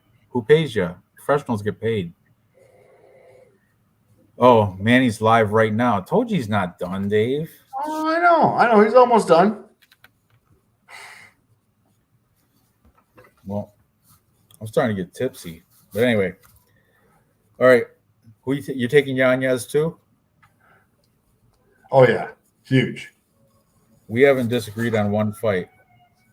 We even agreed on the underdogs. Well, that's because I've convinced you and changed your mind on about 3 of them, so that doesn't count. Shailon Nerd on BK. And that one, I'm still kind of on the fence. Anyway, co-main event. Let's move on. Gilbert Burns versus Street Jesus. Oh, I hate this fight so much in so many ways. Both of these guys from Florida. Jorge Masvidal says Miami loves him, so he probably will be the crowd favorite in this. But I think Gilbert Burns is so much better. Jorge Masvidal, he had that flying knee to Ben Askren, and he picked a fight at an event with Leon Edwards post-fight. He beat up Kobe Covington at like a market or some shit.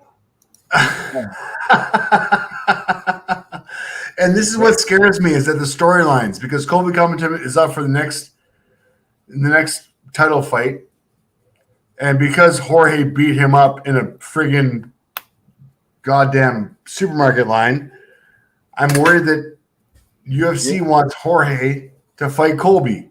When they both started out, they were roommates. They lived together, him and Kobe Covington. Yeah. It's a small world, man. Small community. And Jorge Masvidal, he has his own regional fighting circuit too. What's it called?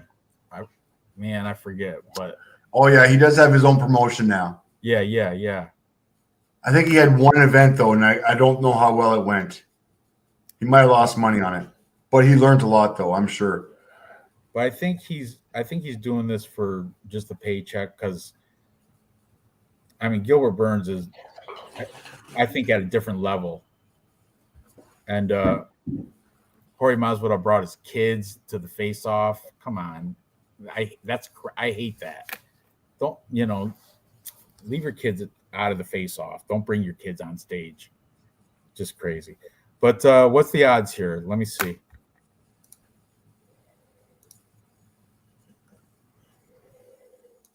Oh Jesus! Gilbert Burns minus 450. Jorge Masvidal plus 350. Oh, he's almost getting at that range where I want to bet Jorge Masvidal just for the sake of it, just for a little scratch off. I can't put Gilbert Burns minus 450 in any parlay. That's too much. So as far as I'm concerned, my only bet here is Jorge. American Top Team versus Killcliff. I don't know. No bet for me because the odds aren't right, but my pick on the odds aren't there. Gilbert Burns for sure.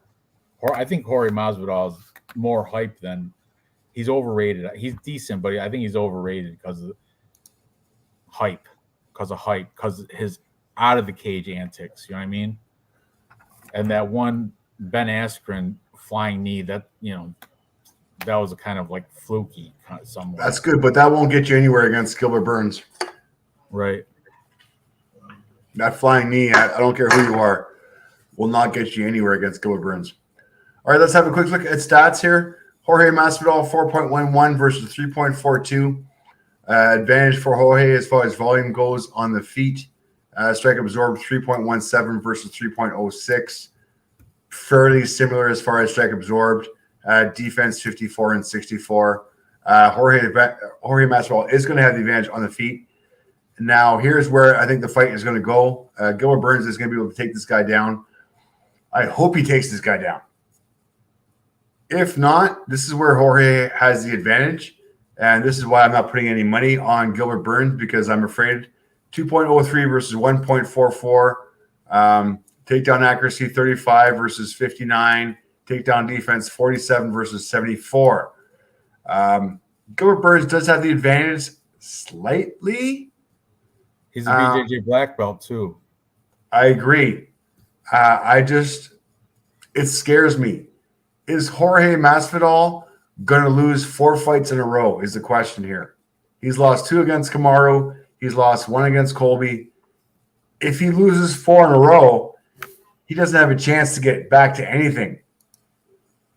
Gilbert Burns, who is pretty decent and pretty much a staple in the game, has lost against Kazmat.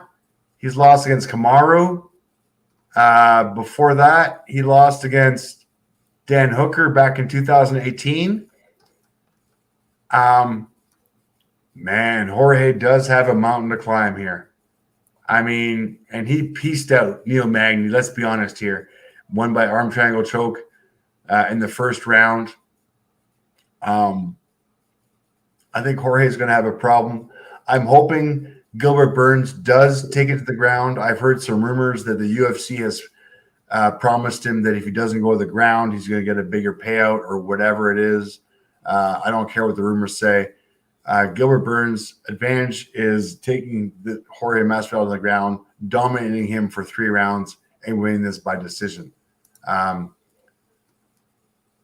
By decision, Gilbert Burns plus 155. Likely the outcome in the scenario. I'm not willing to put my money in on it. How about you, Ranj? I'm definitely not putting money on it, but Tapology pick is Gilbert Burns. Tapology pick is Gilbert Burns. If I'm going to put a scratch off on there, my scratch off is on Jorge Masvidal, just because there's no odds on Gilbert. There really is no odds on Gilbert. He is the Miami favorite too. Let's see how they look. Look, kid, bring your kids. Come on. Bring your kids. Keep your shirt on. Bring your wife. Bring the whole here. Shirts off. Shoes are off. And why are shoes off for the scale that doesn't count? I don't know. It's a little bit dirty. That stage cannot be clean. Jorge, keep your shoes on.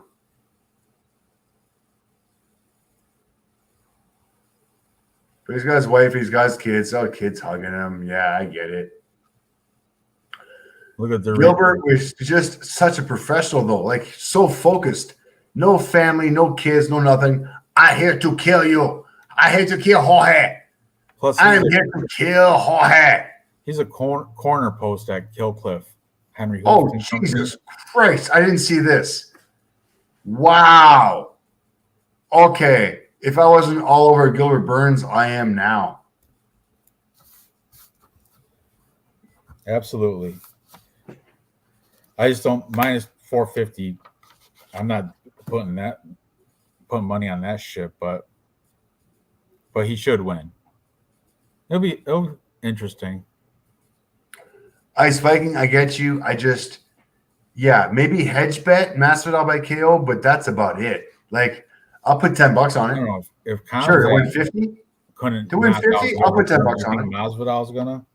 No, but I'll put a hedge bet on it. I'm pretty confident Gilbert's going to win this in my Tapology, and all my. I won't even put Gilbert Burns in a money line bet because minus 450 is not worth it. But more confident now on Gilbert Burns than I ever have been. We'll still be putting a hedge bet on Jorge just for the sake of it, of losing $10. For the sake of losing $10. Scratch off. Nope, not worth my $10. Anyway. Pretty close, man. Now, the main event. Dude, I flipped both ways 4 times over. So have I. Alex Pereira versus Israel Adesanya. Alex Pereira seems to have his number. What's he beat twice in kickboxing and then, once to get the champion, to get the belt. So this is kind of But Israel was beating him that last fight until he got knocked out. He was winning every round. Every single fight they've ever fought, Israel has pieced him up every single round. Too rocked him. Actually, you know what? I'm sorry. I will give Pereira one round of the last fight. I think it was the second. I'm not too positive, but I think I gave Pereira the second round. But that's it. And it was close. Izzy dominated every single other round. I had Izzy up 3-1 going into the fifth. Me too. And he actually didn't he knock him down like round 1 or 2, something like that. Anyway, man, I hate this fight. I guess I'm gonna go with Alex Pereira. It seems like he's got his number. I think the only person that's going to beat Alex Pereira is going to be a dominant wrestler, which Izzy is not. But man, Izzy if he can avoid the big shot, he can win a decision because he's definitely outpoints him. Man, this is tough, man. It's tough. I'm still on the fence. We'll see what the chat says. We'll see what you say. I don't know. What do you think, Dave? You got to steer me one way. So he lost to Pereira in 2016. He lost to Pereira in 2017. He lost to Pereira in 2021. I think he's had enough time to figure this guy out. And I realize Alex is there, but I hate to say it, I think Alex needs to move up a weight class. And it's a horrible thing to say. Why? He's still making weight. He is still making weight, but if you give him the time, I think he can go up for middleweight. I really do. Could you see this guy at 205? Which is, honestly, he's a huge guy. And he cuts a lot of weight. If he puts a little bit of muscle on, I think he could dominate the 205 range. I think Israel is not going to go to 205. Israel is a 185 guy. So I think Israel wins this fight. Alex gives up and moves up a weight class and fights at 205 his next fight. And he probably takes about 6 to 8 months off, puts on some serious weight, John Jones style, and comes in at 205. I think Alex Pereira is definitely a 205 kind of guy. I get it. He's a champion. I think Israel is going to be able to piece him up this time. I think Israel doesn't have that knockout power, but I think he's going to be able to finish it. Man, ground and pound, submission.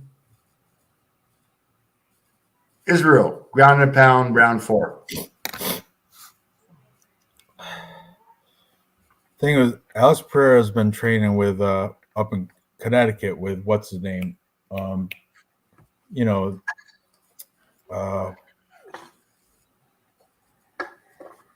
he's got good takedown defense, Alex Pereira, but he's a kickboxer. So I think the only way someone's going to beat Alex Pereira is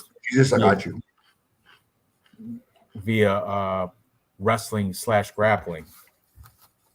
But Izzy's going to keep it a kickboxing fight. Thing is, can he avoid that big punch for 5 rounds? Man, I don't know. It's tough. But you're right. If Izzy, this is their 4th fight together in their whole entire career, right? 2 in kickboxing, 1 in MMA. So Izzy, if he doesn't win, it's going to be tough to sell a 5th fight. So I think Izzy's going to finish this early because I don't think he's going to. Kind of like the same thing as John Jones didn't want the fight against Cyril Gane to go very long because he wanted to show dominance. What's the odds? To win the fight, I've got Alex Pereira plus 110. Israel is at minus 138. Israel by TKO, DQ, or submission is plus 200. Sorry, plus 280. Alex is at plus 200. I think Israel is going to finish this probably in the third or fourth round. So all my odds here, Israel, round 3 plus 1,400, round 4 plus 1,800. Man, that's just a round. If I go by combination, plus 1,800 by KO, plus 2,200 by KO. I'm looking right here, guys. This is my money right here. I like this plus 1,800 and plus 2,200 Israel by TKO. I think Izzy's going to be cautious, careful, outpoint him, get his decision. He doesn't want to get caught again, so he's gonna play this carefully. I agree with you, but I think he's going to be able to piece him up. And Alex Pereira is he's too slow. He's got too much muscle. He's got too much size. Israel is the much faster guy. If you look at Alex Pereira, he's a 205 guy. And Israel has proven this over the last couple of fights that he's pieced him up for 4 rounds and then gotten knocked the fuck out. He's made that mistake. Is he going to make that mistake again? I don't think so. Israel by KO or DQ, I'm going round 3 or round 4. One of those two.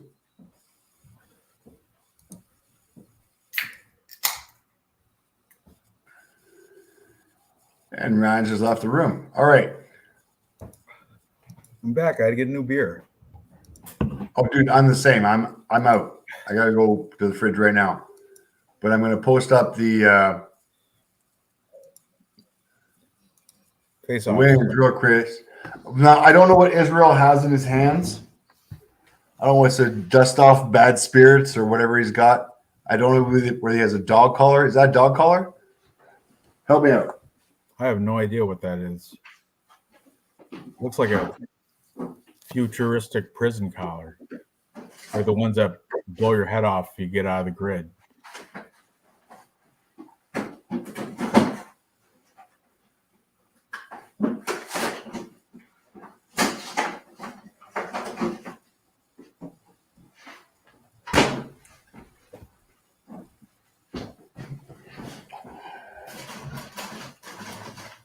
I do see a storyline of Izzy winning this one, Pereira going up a weight class. I know after their face-offs, Alex Pereira let out this like guttural growl scream. Roar! Reminded me like there used to be right there. There was a band when I was in high school called Sepultura. And it sounded just like Sepultura. Cheers. All right. Hit the chat up. I'm going to see what we have for odds here. That's the collar from the Jet Li movie, Unleashed. Awesome. Unleashed was a great movie, too. That's good.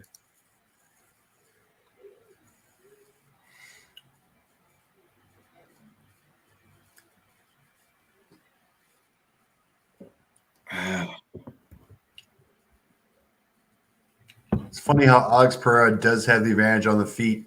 5.23 versus 3.93. Second absorbed, 3.63 versus 2.80. That's where Israel has his advantage. He does have a better ratio on the feet than Alex does. Takedown, 0.33 versus 0.06. Israel's game is not on the ground. Takedown accuracy, 100% versus 14%. Takedown defense, 73 versus 77. So I see this still being on the feet, guys. And I still see Israel outstriking this guy, outperforming him. This is an art form, and Israel is the better artist. Does that make sense? Yeah, unless he gets caught again. He might get caught, but I do think Israel is a better artist. Alex has the power, which is why I think he will do amazing at 205 once he loses his fight and goes up weight class. Just saying. All right, we agreed on every fight. You convinced me to switch from Shylon Nerdenbeek to Steve Garcia. That was the only one we did disagree. Now we have to come up with a confident 3-leg parlay that's not too chalky. So I like Chris Curtis plus 105. I've gone at plus 110. Yeah, I like Chris Curtis a lot. And then we got okay, so we're agreeing on Sam Hughes losing, right? Yep. Jacqueline's going to win this one. Yep. We're parlay. I'm on Steve Garcia. That's the one I am not confident, but you did convince me to flip that way. We're on Ignacio, but the odds aren't there at minus 350. Lupita minus 300. We are confident, but the odds aren't there. Plus it's girl fight. GM3 plus 162. You skipped Carl Williams. Where's my Carl Williams? He's not there yet for me. Huh. Carl Williams versus Chase Sherman minus 500. Minus 500. We're not big on Carl, right? Stay away from that. Michelle Watterson versus Luana Pinheiro. I think we're both on Luana. Yep.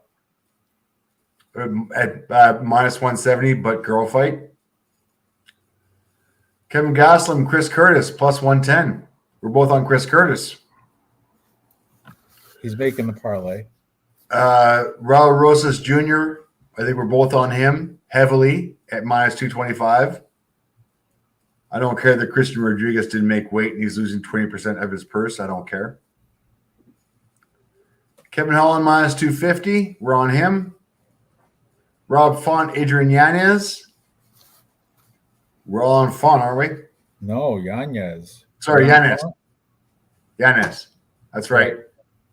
Giller Burns, minus 450 is not worth the odds. And Israel, minus 138 is a little scary. We don't know what's going to happen. I think Curtis, Yanez, and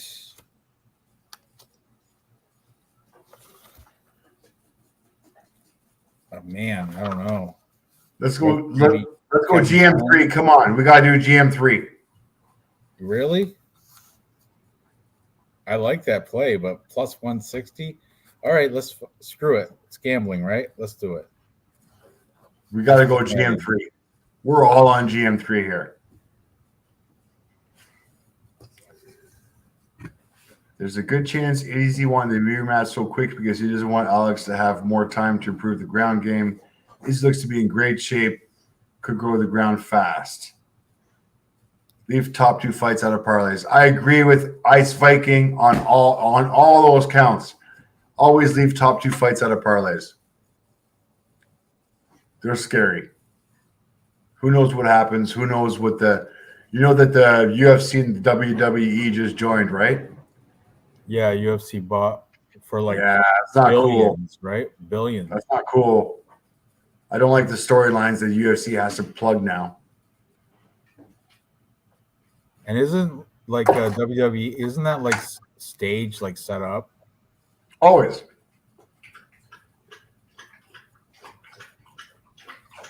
All right, let's see. Bet online.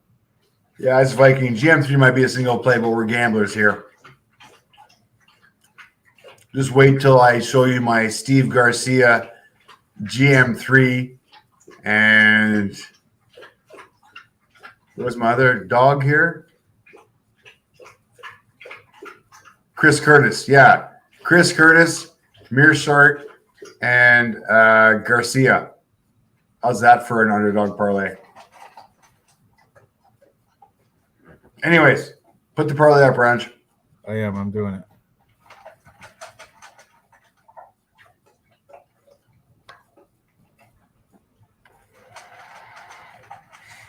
Plus 781. Nice.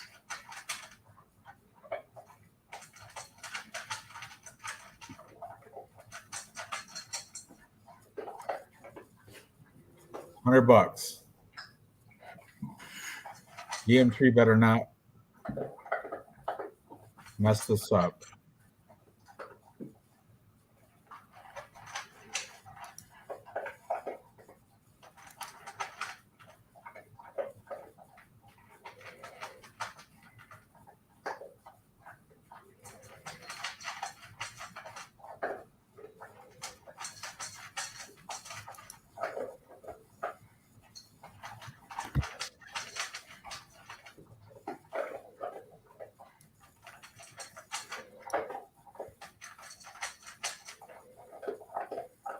What was that noise? That's my. I gotta hang on a second. It's my dog eating.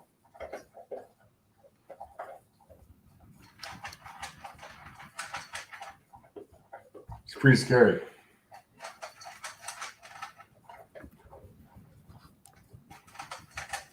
Luna, baby,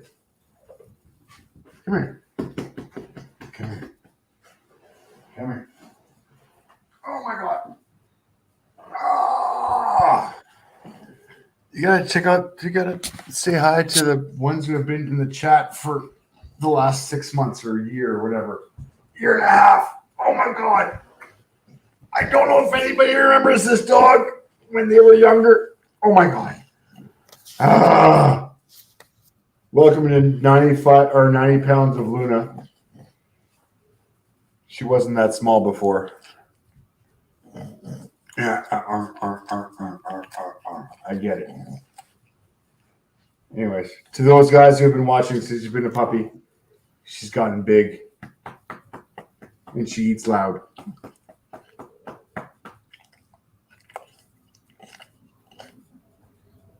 Zev says Joe Pfeiffer's a lot.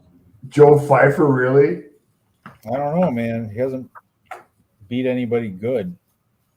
Alan Amidowski, that dude sucks.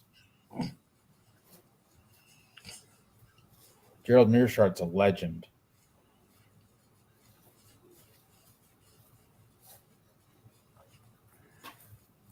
I got dog sitters. We're good. You want to look after her, Ice Viking? Want to come or you want dog sit?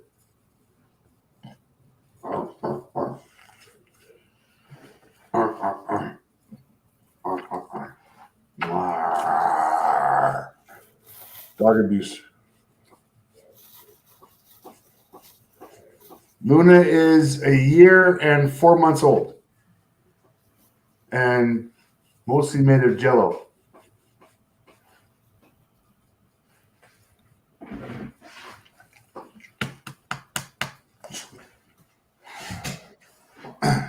Okay. It's just like 90 pounds of jello. Okay, go away. Oh, Jesus. Motherfucker. Fucking heavy dog. Ow, my knee. Ice Vikings asking, what are you going to do with Luna during the Vancouver card?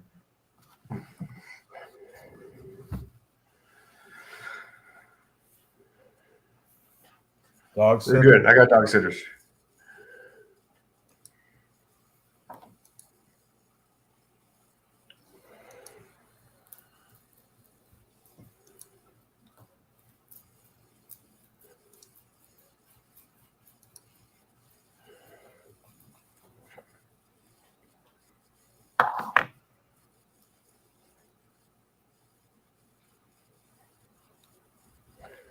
Yeah, but Ice Viking, how many times? When's the next time we're gonna have a UFC event in Vancouver that we're gonna be able to drive to? Doesn't happen very often. Like I said, come crash in my hotel. You can have the pull-out couch. Ranj is going to come too. Ranj got to spend some money on some plane tickets, but Ranj will come too. When is Let's it? get Manny to come too. Manny should come. We should get the Manny, Ranj, get Cody all over to the Vancouver thing. Dude, weed's legal. When Just is it saying. again? Weed's legal. You got Ice Viking and BC Dave to show you their province. I think we do pretty good. It'd be a fun trip. Get Manny and Cody and Johnny. Everyone come over for UFC 289. Probably easier to get tickets than in Vegas or any other UFC. Plane tickets I'll go are off cheap. screen just for a second.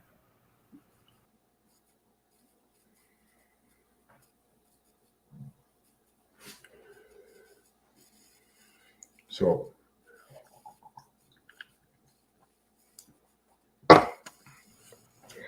All right, I'm anyways, back. Some things YouTube frowns upon. That's all.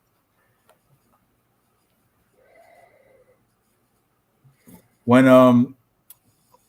UFC came to New York, back Usman versus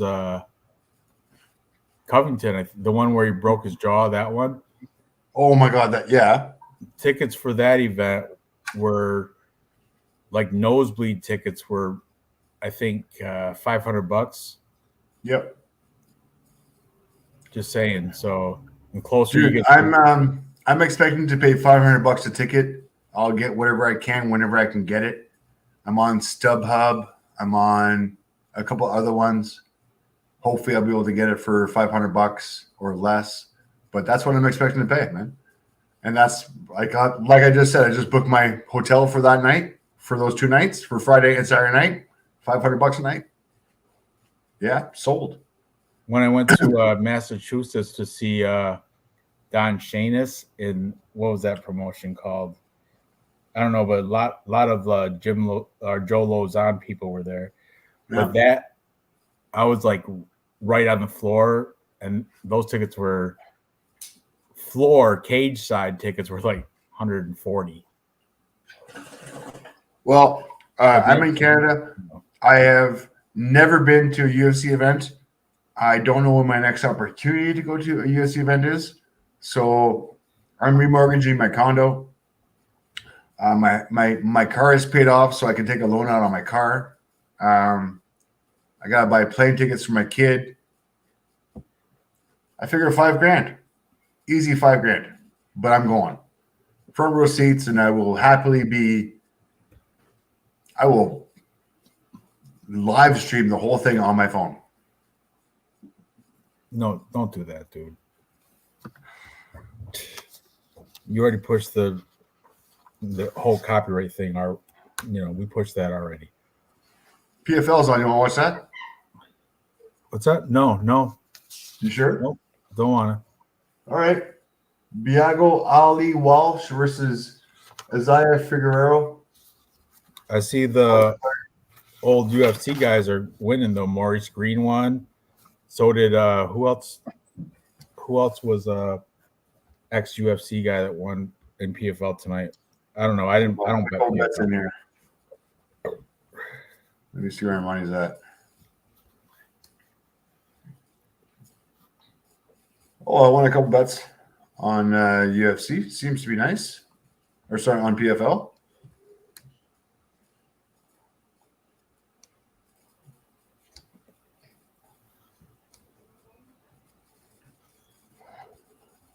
Right, Danilo Marquez. He's a ex UFC guy too.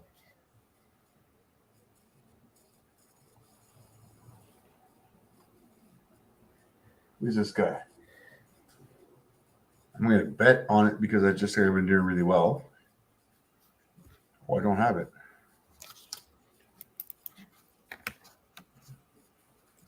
Was there an event in Kansas City coming up or something? Not sure. That seems to be what MMA Jesus is saying. Oh, Figueredo.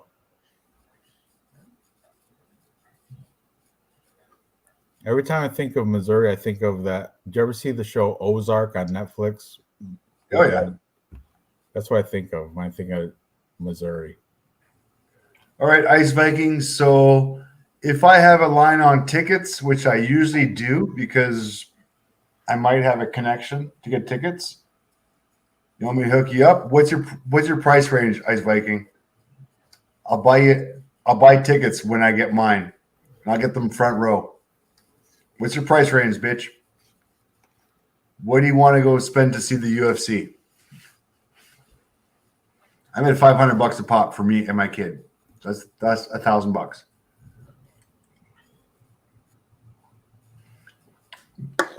Next UFC event in Canada will be never. Who knows?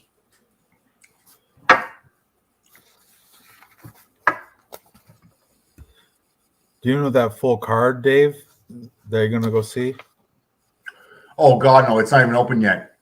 They haven't even. I've been looking for it.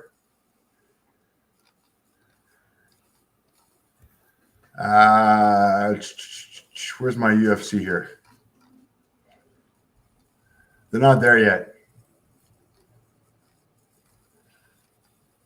So far, To be determined. to be determined. June 10th, Vancouver. Let's see the contender contest. See if anybody has fighters this weekend. I got Lupita Godinez. And that's it. Dev has Nurdem Bieke.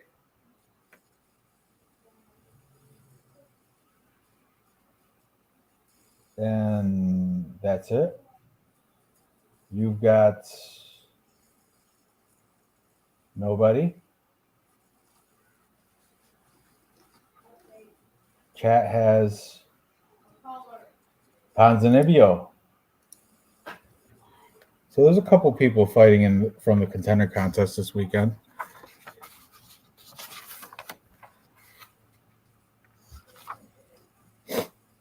Man, it's still not advertising UFC 289. It's killing me. Rosenstruck versus Almeida is nice.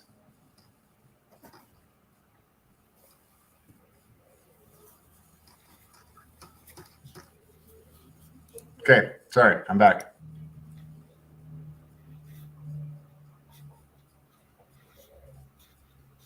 What is it like? Is it like 7:30 there? It's 7:20 right now for you? Yep, 7:20.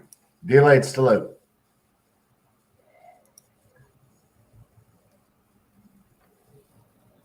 Does your kid live in British Columbia as well? Yeah, he lives in Fernie. So it's I live in Revelstoke. He lives in Fernie. It's about a 5 or 6 hour drive. But there's like, you have to realize where I live. There's mountains and there's only so many ways to get from point A to point B. Yeah, you're a 5-hour drive from everywhere. Yeah, like dude, I live in the middle of 2 passes, a couple glaciers. Like, it's crazy where I live. So it's not easy to get to where I am. That's good and bad, pros and cons. It's an island. Honestly, it's great.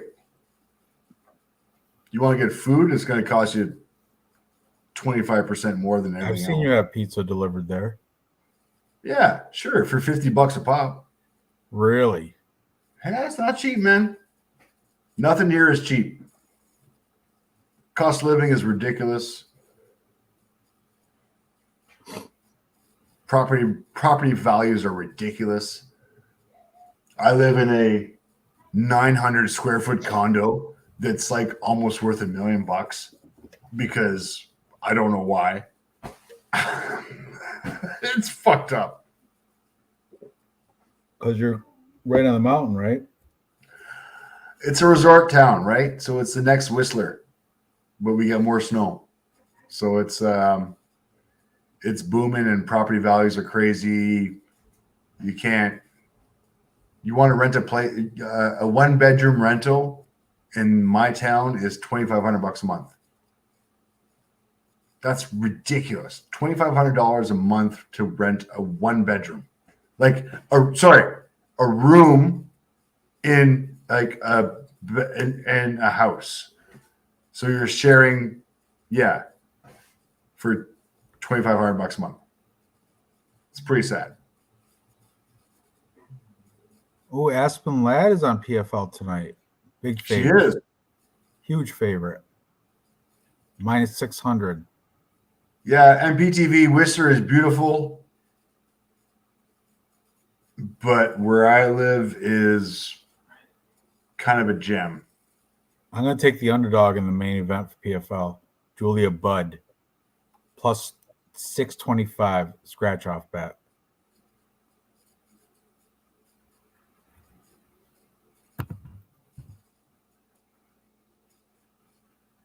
Oh, Ice Viking. You got to come. My kid's 17. It's a life experience. He'll never go to another UFC event again. He's seen Bert Kreischer twice front row. My kids used to front row shit. It's life experience, man. These are strike missions. And I'm the coolest dad ever to take my kid to all these stuff. So, yeah. But, yeah. Come hang out, Ice Viking.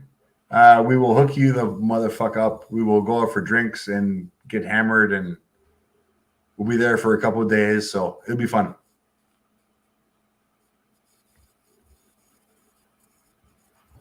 I would love to go to the event.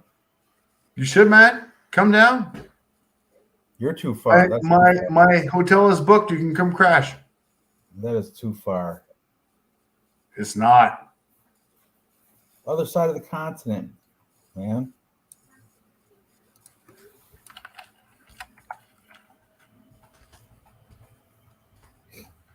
You've been over this coast, Syracuse and shit. I'm 40 minutes from Syracuse.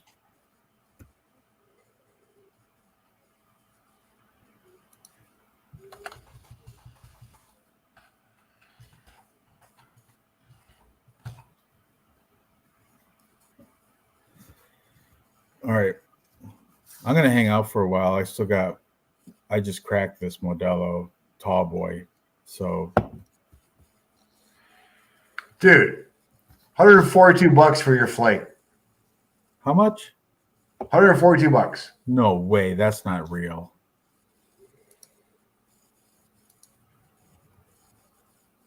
Oh, wow. That's crazy. For real?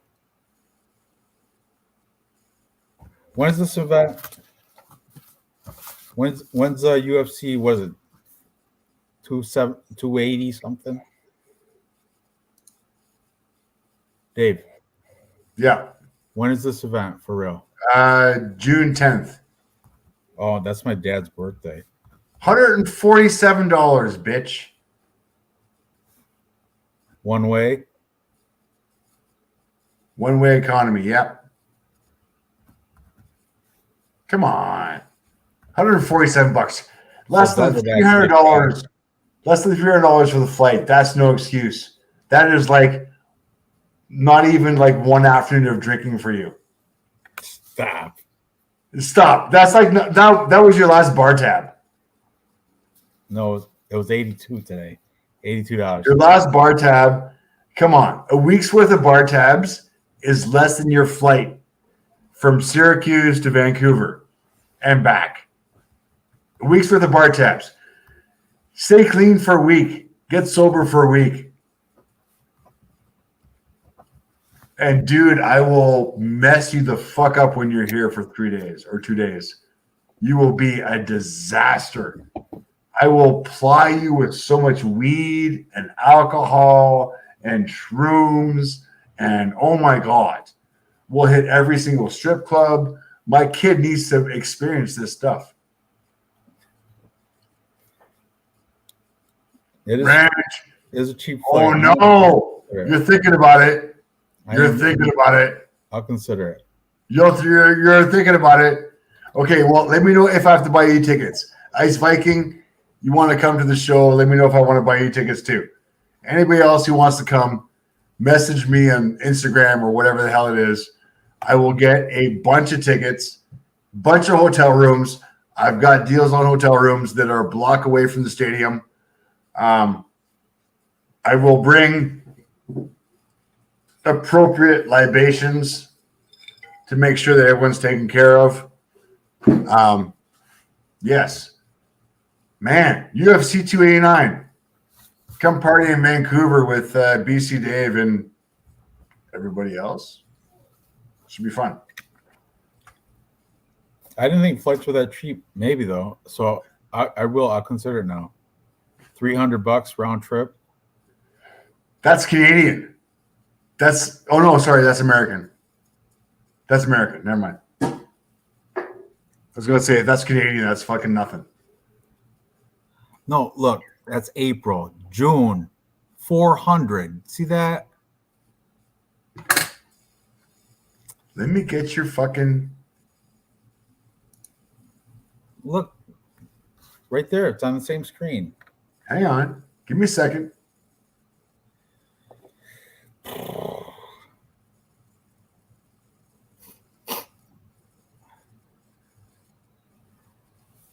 You know, somebody on Cody and Johnny K's live stream a couple weeks ago donated like $500 or some shit. I heard. Oh, dude, there was this one guy who was donating $100. He did like 2 or 3 times. That's awesome. Good for them. You know, Dev, somebody bought him tickets to Vegas event. Remember that? Yeah, I remember that.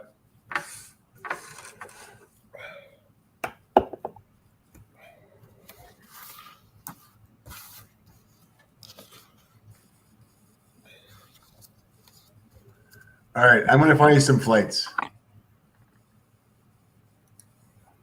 I'll find you some flights from Syracuse and I'll fucking hook you up.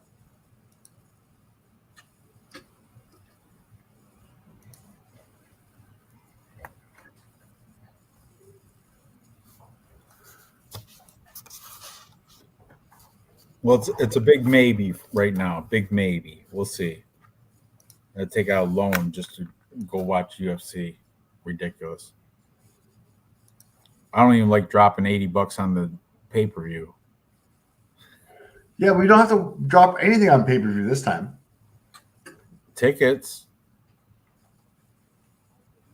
You know, look at those prices. Come on. Yeah, that's Canadian. What does that mean? What's Canadian compared to American? Like half price. Nuh-uh. Pretty close. Excuse No, me. it sucks.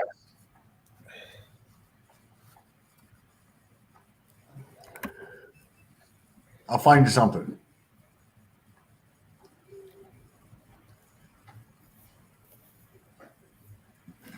How did you hear about this Canadian UFC event? You were just surfing? Actually, you know what? It's on the reason I know it is because Ice Viking, he's the one who fucking hooked me up here. So if you go to Ice Vikings, Ice Viking has a Tapology game called 58707 Spring Cleaning. And I joined Ice Vikings Tapology game. And one of his UFC fights is UFC 289. And 289, Saturday, June 10th, Vancouver, British Columbia, Canada. So far, 9 fights on the go. Stephen Thompson, Michelle Pereira, Jasmine, JZJ versus Miranda Maverick, Eric Anders versus Marc-Andre Barreau, Diana Babida versus Mariana Oliveira, Blake Bilder versus Kyle Nelson, Matt Snell versus David Dvorak, Dan Ige versus Nate Landwehr, Hakeem Dwadu versus Lucas Almeida, Ayman Zouabi versus some Chinese guy, everything. So, I mean, so far, not really a fight card that's been established. There's no main events or anything like that. But we do have a prelim card, and prelims look pretty good. I'm putting my Tapology picks in right now. Mearshart submission, round 2. Pinheiro decision. Chris Curtis TKO.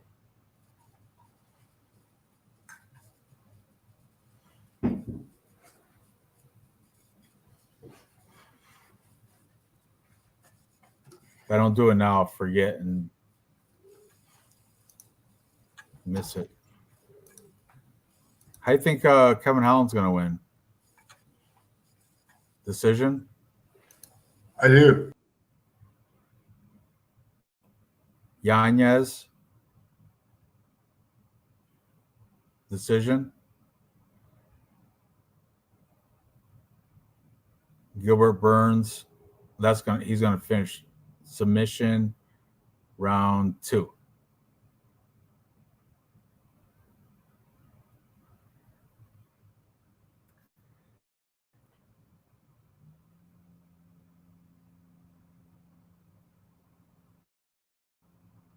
Ice Viking challenged me. Sure, I accept all invitations.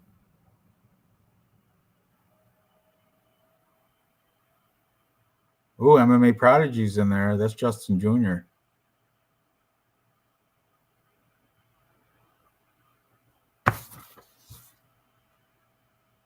What happened, Dave?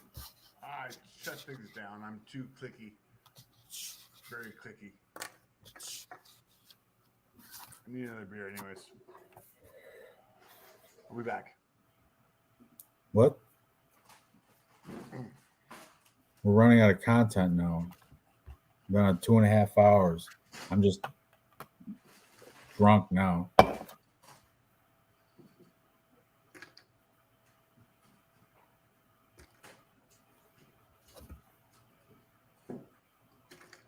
right. Well, hopefully you can remortgage your house and come to Vancouver for UFC 289.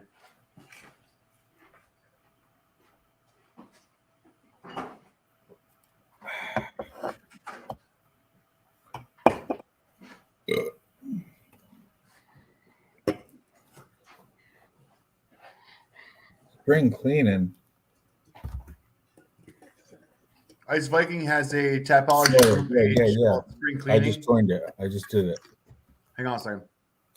Dave just went up in the ranks. His group 15th now, right? What's that? Our Tapology group, your Tapology group's ranked 15th now. It's kind of scary, yeah.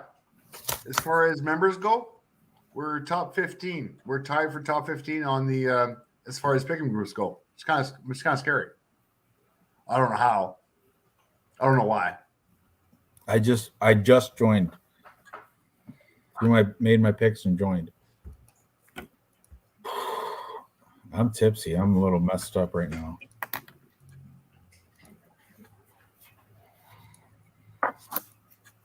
Here it is right here. If you want to share a screen real quick, give Ice Vikings some love. Oh, there's only one spot left. Oh, shit. You guys better join quick. Only one spot left. And I believe, well, yeah, events start this weekend. Oh, sorry, April 29th. Okay, not for a while. But here we go, man. One spot left for Ice Vikings. If you want to join BC Dave's UFC MMA Tapology group, number 926 Pick'em group, help get us into the top 10 of Pick'em groups. Be awesome. You're in here and you win first place, you get a t-shirt. That's right. So anybody who's in the chats, yeah, NPTV, I live in the middle of nowhere. But I still run the killer of Tapology pages. NPTV is California. Same time zone as you. California's not that far away.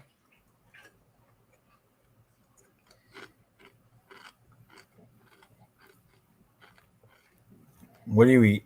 Munching on Sorry. I got Doritos. chips. I got munchies. And my kids and my dog is eating all the chips that I spilt. That's fucking horrible.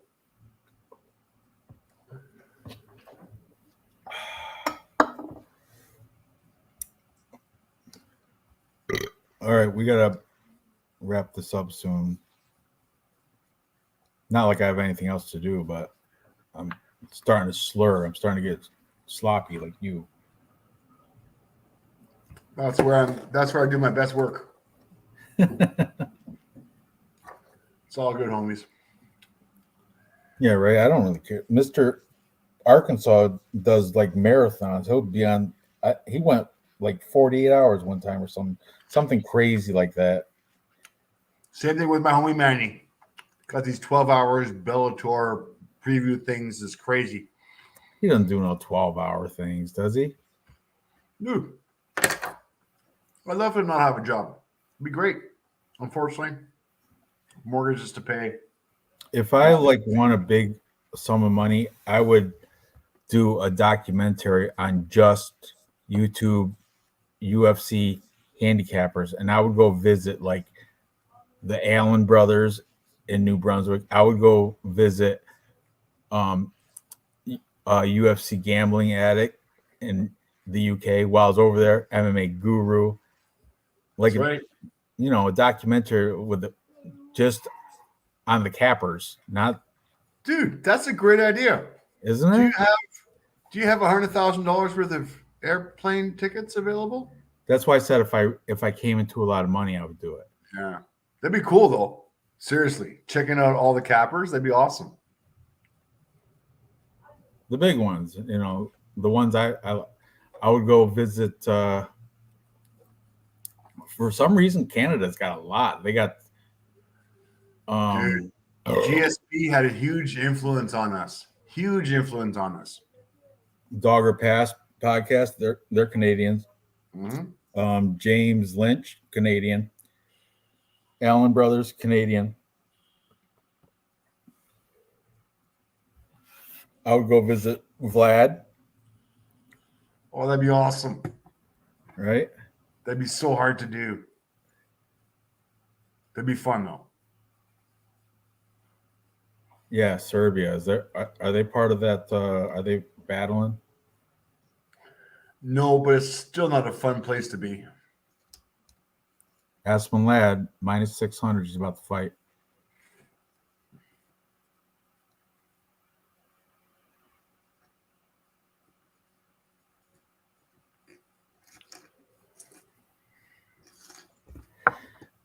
All right.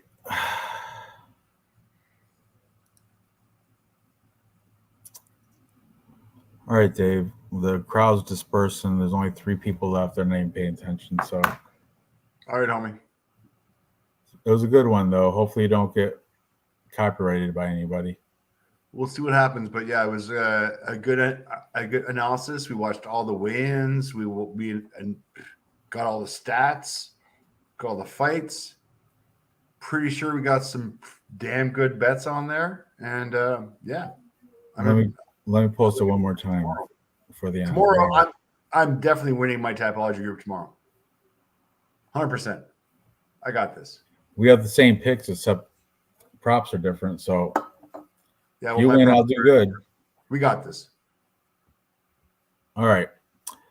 Well, chat, thanks for hanging out with Drunken Dave and Drunken Ranj. We ran through all the fights. I don't got really much more to say. There's bullshitting now. Pretty tipsy. Applebee's would have kicked me out by now, probably. So, yeah, I would visit him. He's in Serbia, though. I don't know if that's like one of the no-fly countries. They might be part of that. No, it's a fly country. You can go there. It's not going to be a lot of fun. You're not partying every night like you are in Vancouver when you come visit me. A little different. What do you mean? I give him credit. Absolutely. I paint t-shirts too. That's right. For real. Homie does put out. He makes EM3, the legend. He makes t-shirts and sends them out. This is my favorite t-shirt. That's why it's so worn out. I've been wearing it for years. I saw Vlad broke his leg or something. I saw a post. He had a cast on. Says he tore his Achilles tendon. Oh, is that what it was? I have Which no is not idea. fun. So if that's the case, then Vlad, speedy recovery, homie. It's not fun. Probably about 6 months. Good luck. Yeah. All right. I gotta go put myself in a rabbit hole or some shit. I don't know. But thanks, All right, guys, chat. thanks for watching. Come What? visit me, UFC 289 in Vancouver. Load up my hotel room with like 20 people. It'll be fun. I'll consider it. All right, guys. You have a UFC tickets in New Jersey like 500 for crappy seats. Yeah, that's how they were in Albany, New York. That's what I'm expecting. Yeah. All right. Doesn't happen very often. Gotta do it once. Everybody in chat, thanks for hanging out with us. I gotta simmer down. I gotta do something. Happy Easter, everybody. Happy Easter. Happy Easter, everybody. Good night. Good night.